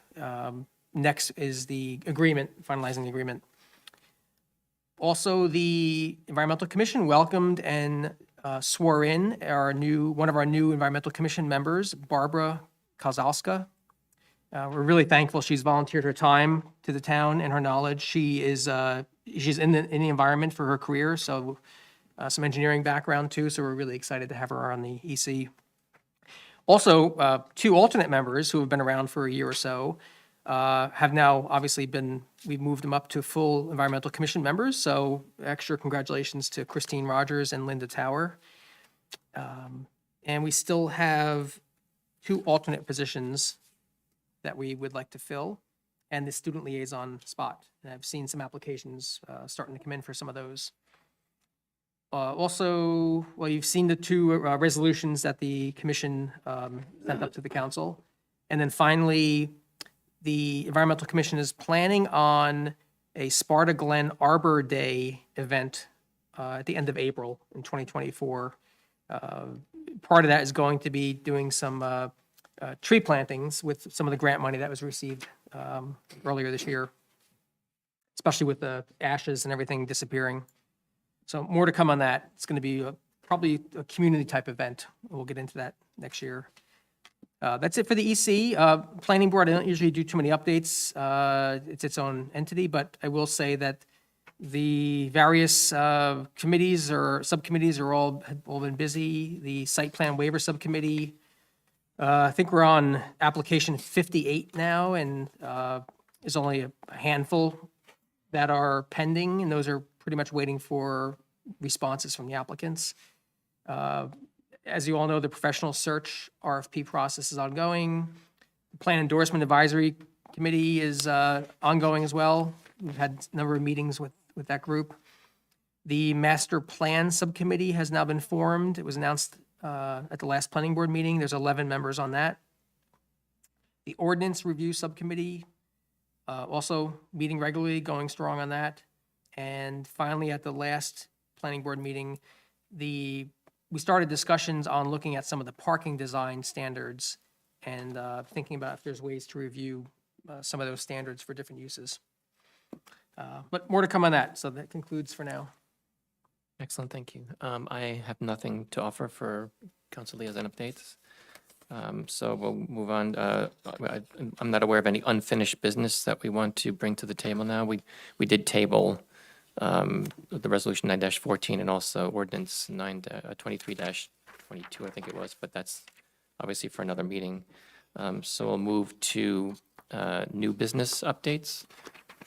And again, this is strike the word, the phrase "old business" from your lexicon. It's now just new business. So I'll start with Councilman Blumetti for any new business updates. No, just a brief appreciation for being able to attend the League of Municipalities Convention, the conference. Got to be there for 3 days, first time. It was a great experience. So went to a lot of great, interesting sessions, valuable sessions. Some were more about core information that, I saw last year in the orientations, but it was good to drill down on some of the core information. And also, there's a lot of really topical sessions, things about, Dan, you mentioned this too, affordable housing, about development, lots of topics. So there was a lot of real current cannabis use. So there was sessions that were about things that, we're talking about and thinking about all the time. So it was a really valuable experience. Thank you. Councilwoman Quinn?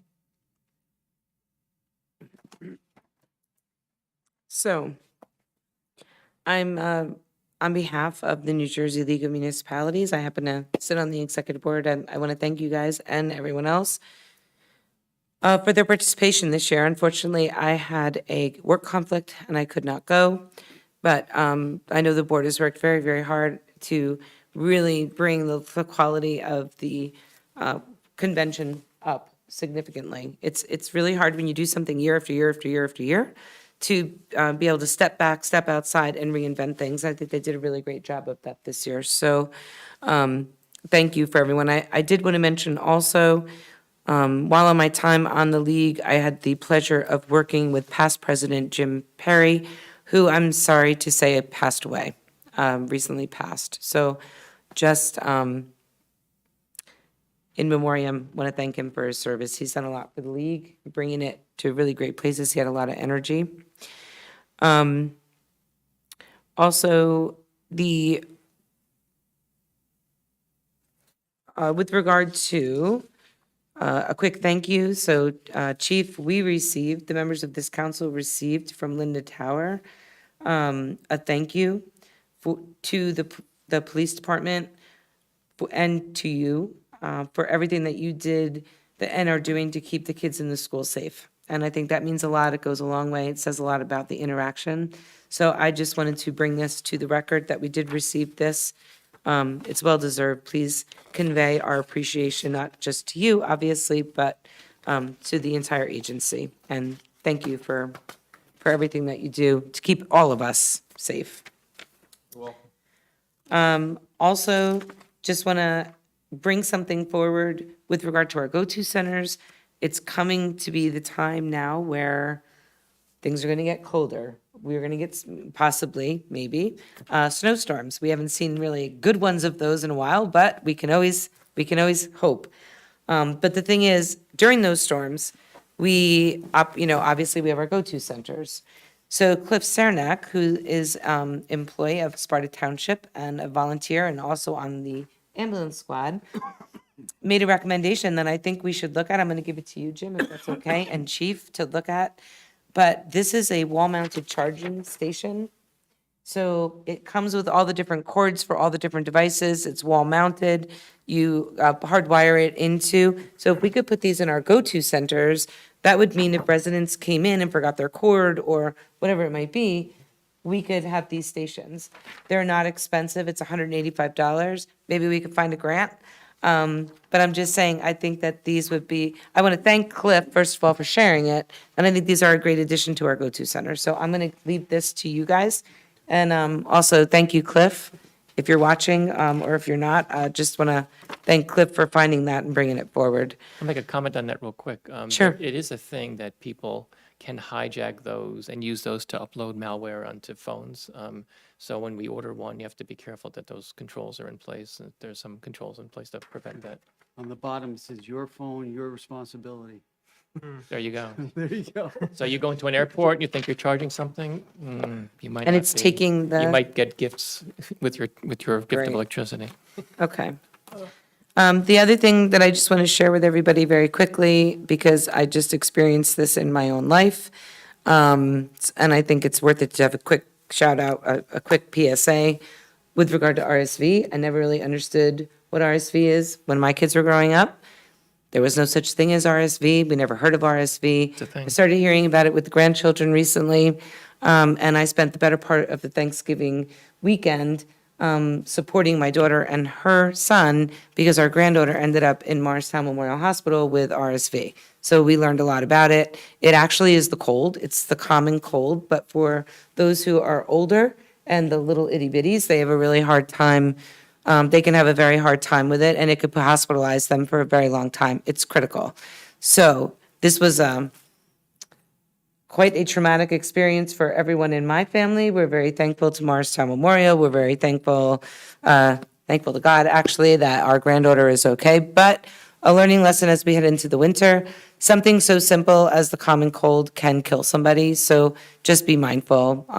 During COVID, we always talk, wash your hands, do this, sanitize, blah, blah, blah.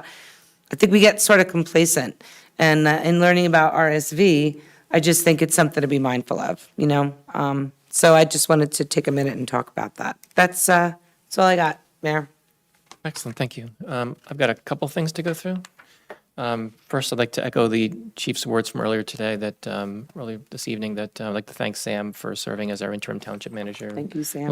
Until now, you've been very helpful. Thank you. I also attended the League of Municipalities convention. I've gone every year I could. It's a lot of fun. And so if you're not familiar with it, it's for township employees or administrators and elected officials from around the state. There are 25,000-ish people there, something like that. The convention floor is full of vendors. It's a lot of very helpful information there. And throughout the 3 days, there are seminars offered, and there's usually 2 in the morning, 2 in the afternoon that you can get to, and any time slot, you've got a dozen or 20 to choose from. Fantastic topics. You really walk out of there with, let's go do good for our town feeling, at least I do. And then at night are all the parties, but I'm in bed with a book by 9, so I didn't really partake in that. But anyway, it was a lot of fun. We did have our first Council Connect meeting at the libraries we mentioned earlier. I think that's a great program. I'd like the public to take advantage of that as a way to have a more in-depth, personal, and without 3-minute time limit conversations with us. They will take place once a month, and it'll be on the third Thursday or third Friday of the month. We alternate Thursday and Friday. The Thursdays are, I believe, are in the daytime, like 11 to 1, and the Fridays are in the evening. I think I got that reversed. The Thursdays are in the evening, 6 to 7:30, and Fridays are in the afternoon, 11 to 1, to give people maximum opportunities to come visit with us. So we did meet with a couple of people a couple of weeks ago, and it was a good opportunity. And the manager as well, right? And the manager happened to join us, and I think that. So I think thanks for mentioning it. I'd like. Maybe every meeting to have a different, maybe one of the department heads can join us, maybe the chief, you can join us, and just if you want to meet the water department head, we can advertise that in advance in case anybody has any burning questions about our sewer system. I did attend the Veterans Day ceremony a couple weeks ago. That was also moving. I'll mention real quickly that a number of people had come to me about concerns about the traffic moving in front of the event. It is very close to where people gather, and also it's disruptive to a rather solemn event. And I think we're working with the chief to see if we can get some alternatives to, and I think we're already putting something in place for the tree planting. Recommendations. Yep, excellent. So I promised I would bring that up, and I just did. We're starting to put historical markers around the town. This is something I brought up a couple of years ago, and I'm very happy that we're actually moving forward on it. I think it's great. I think history is the context of why we're here, and it's an important part for us to recognize and to learn from. I want to say we've got like 4, 5, 6 in the pipeline, of which a couple of them, 1 or 2 might be up already. They're The wonderful. one at the Presbyterian Church, I just confirmed with Dave Smith the other day that one of them is up in front of the Sparta Presbyterian Church. So that was one of the key ones that we're beginning, I believe. I'll check with Dave, but I think there were originally 7 of them that were ordered. And my understanding is that, I think one is also at the Glen, One is at the Van Kirk. the Van Kirk House. So they're going up. They look really, really nice. It's great. Very This was something that we had looked at in connection with the 175th Yep. anniversary of Sparta, which got canceled because of COVID. Yep. So also thank you to the Historical Society for their support in bringing that forward, because it's really, really great. Even though we didn't get a chance to do it for our 175th anniversary, it's okay. It's a good thing. Deanna, I think you're right. And for people, generations to come, to be able to walk up and down the street and see different things that happen, I think is important, so. Excellent, thank you. If you're wondering what this ridiculous thing on my face is, it's for No Shave November. Because there's still a couple of days left in the month. I think we're still raising money, short of your goal this year. So if you consider donating, you'll find a link on I believe on the Facebook, Sparta Police Department Facebook page. And Be on the Sparta Fraternal Order of Police Facebook. okay, excellent. Thank you for that. And I also want to declare, as mayor, I can officially say that Double Down December is just not a thing. So December 1st, this comes off. As Councilman Blumedy mentioned, I did appoint Barbara Kashalka as a full member of the Environmental Commission on November 9th, and within hours of, or actually minutes of being on the committee, she already started taking her first votes, and so that was exciting. And along the lines of the Environmental Commission, I also want to recognize Councilman Blumedy did receive a Municipal Leadership Award from ANJAC a few weeks ago. For his leadership, environmental leadership. So, congratulations. To address an issue that was before the council a couple of meetings ago, I want to say that the state has officially recognized our corrective action plan. That had been a concern because that kind of slipped through the cracks, and we scrambled to sort of rectify that. And I can say now I've got the official letter from the state that's saying we're all good now. So I'm glad to put that to bed. And the last thing I'll mention is that also in my duties as mayor, I'm going to officially declare that these chairs are a biohazard. So I'm hoping that next year we can put in the budget to get better. If we have chairs. any reserves, can we please, in 2024, replace these chairs We're before? working on it. Okay. Now that this stuff's being videotaped, I don't doubt that it might be funny to watch when one of us goes flying out of these things, but That and all the stuff that comes off. Yeah. there, yeah. Peeling. they're like shedding leather pieces on us, and It is tough being back here, I can tell you. That's all I have. Thank you. At this time, I'd like to open it up to the public for any other comments, anything on the agenda, not on the agenda, on your mind. Again, the 3-minute limit, please observe the 3-minute time Divine limit. Oak Parkway, let's probably things on my mind. First, speaking as a resident, I'd also like to thank Mr. Rome. I think we were very fortunate to have you step in, so thank you very much. Good job. To follow up on something Councilman Quinn said, I do remember not necessarily the ordinance related to the Demarest site, so to speak. I was pretty involved with the master plan that I guess led to the ordinance. I don't remember a lot of talk about railroads, but it certainly makes sense to try to make use of it.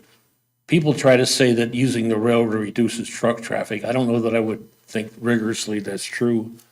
If you had to bring truck stuff into that warehouse and then take it out on trucks again, I don't think that's a viable business plan. I don't think it would even exist.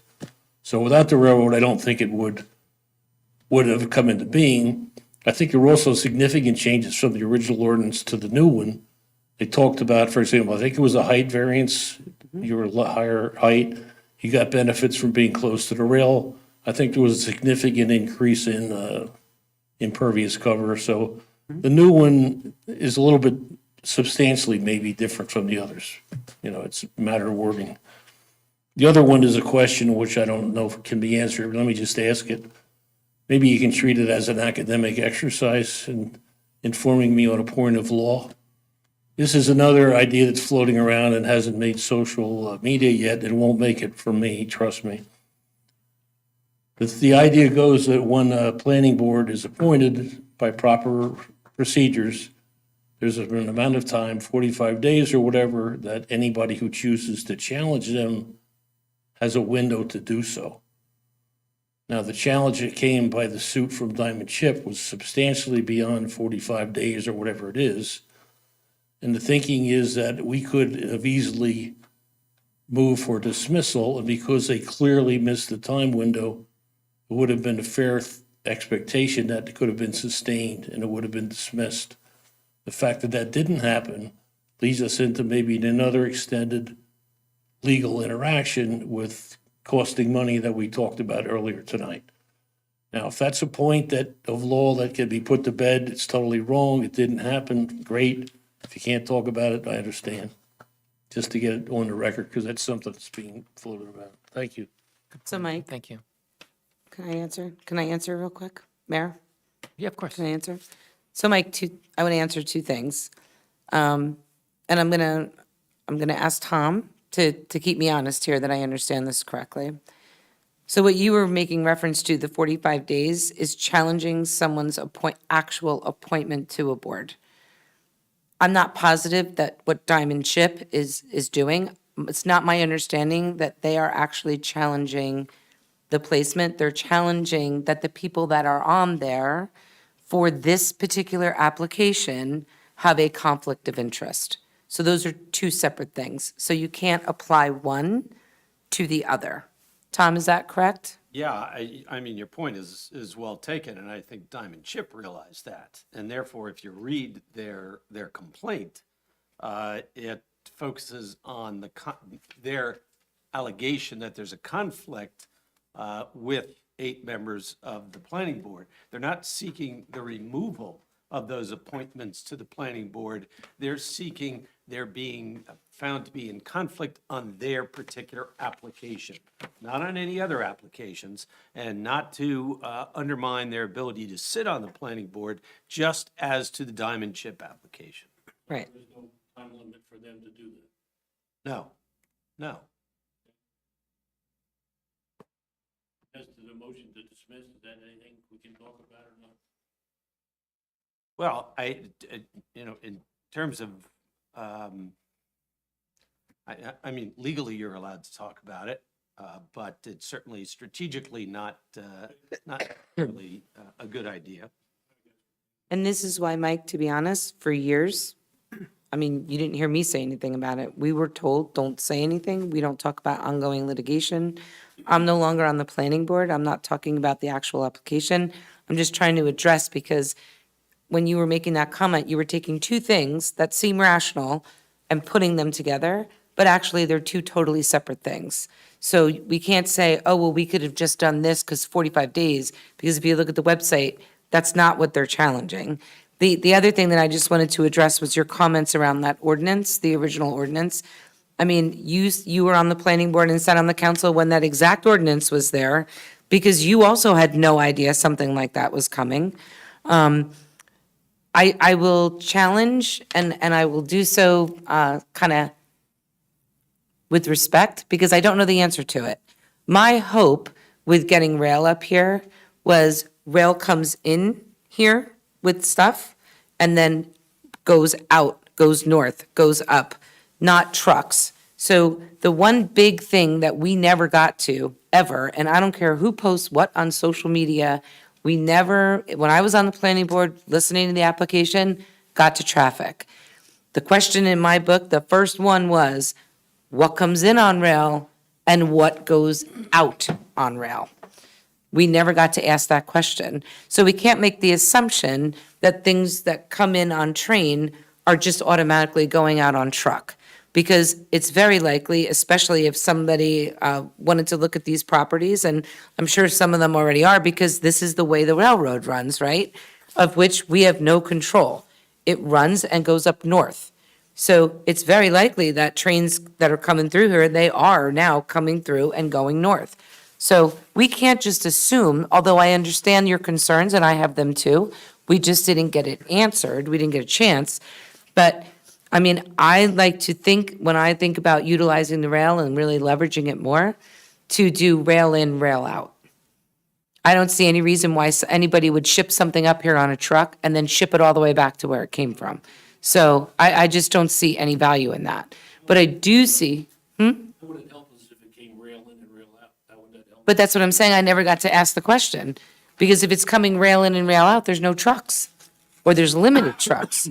So I'm just saying, I just wanted to do that. And I also, while you're on that topic, you touched on something important.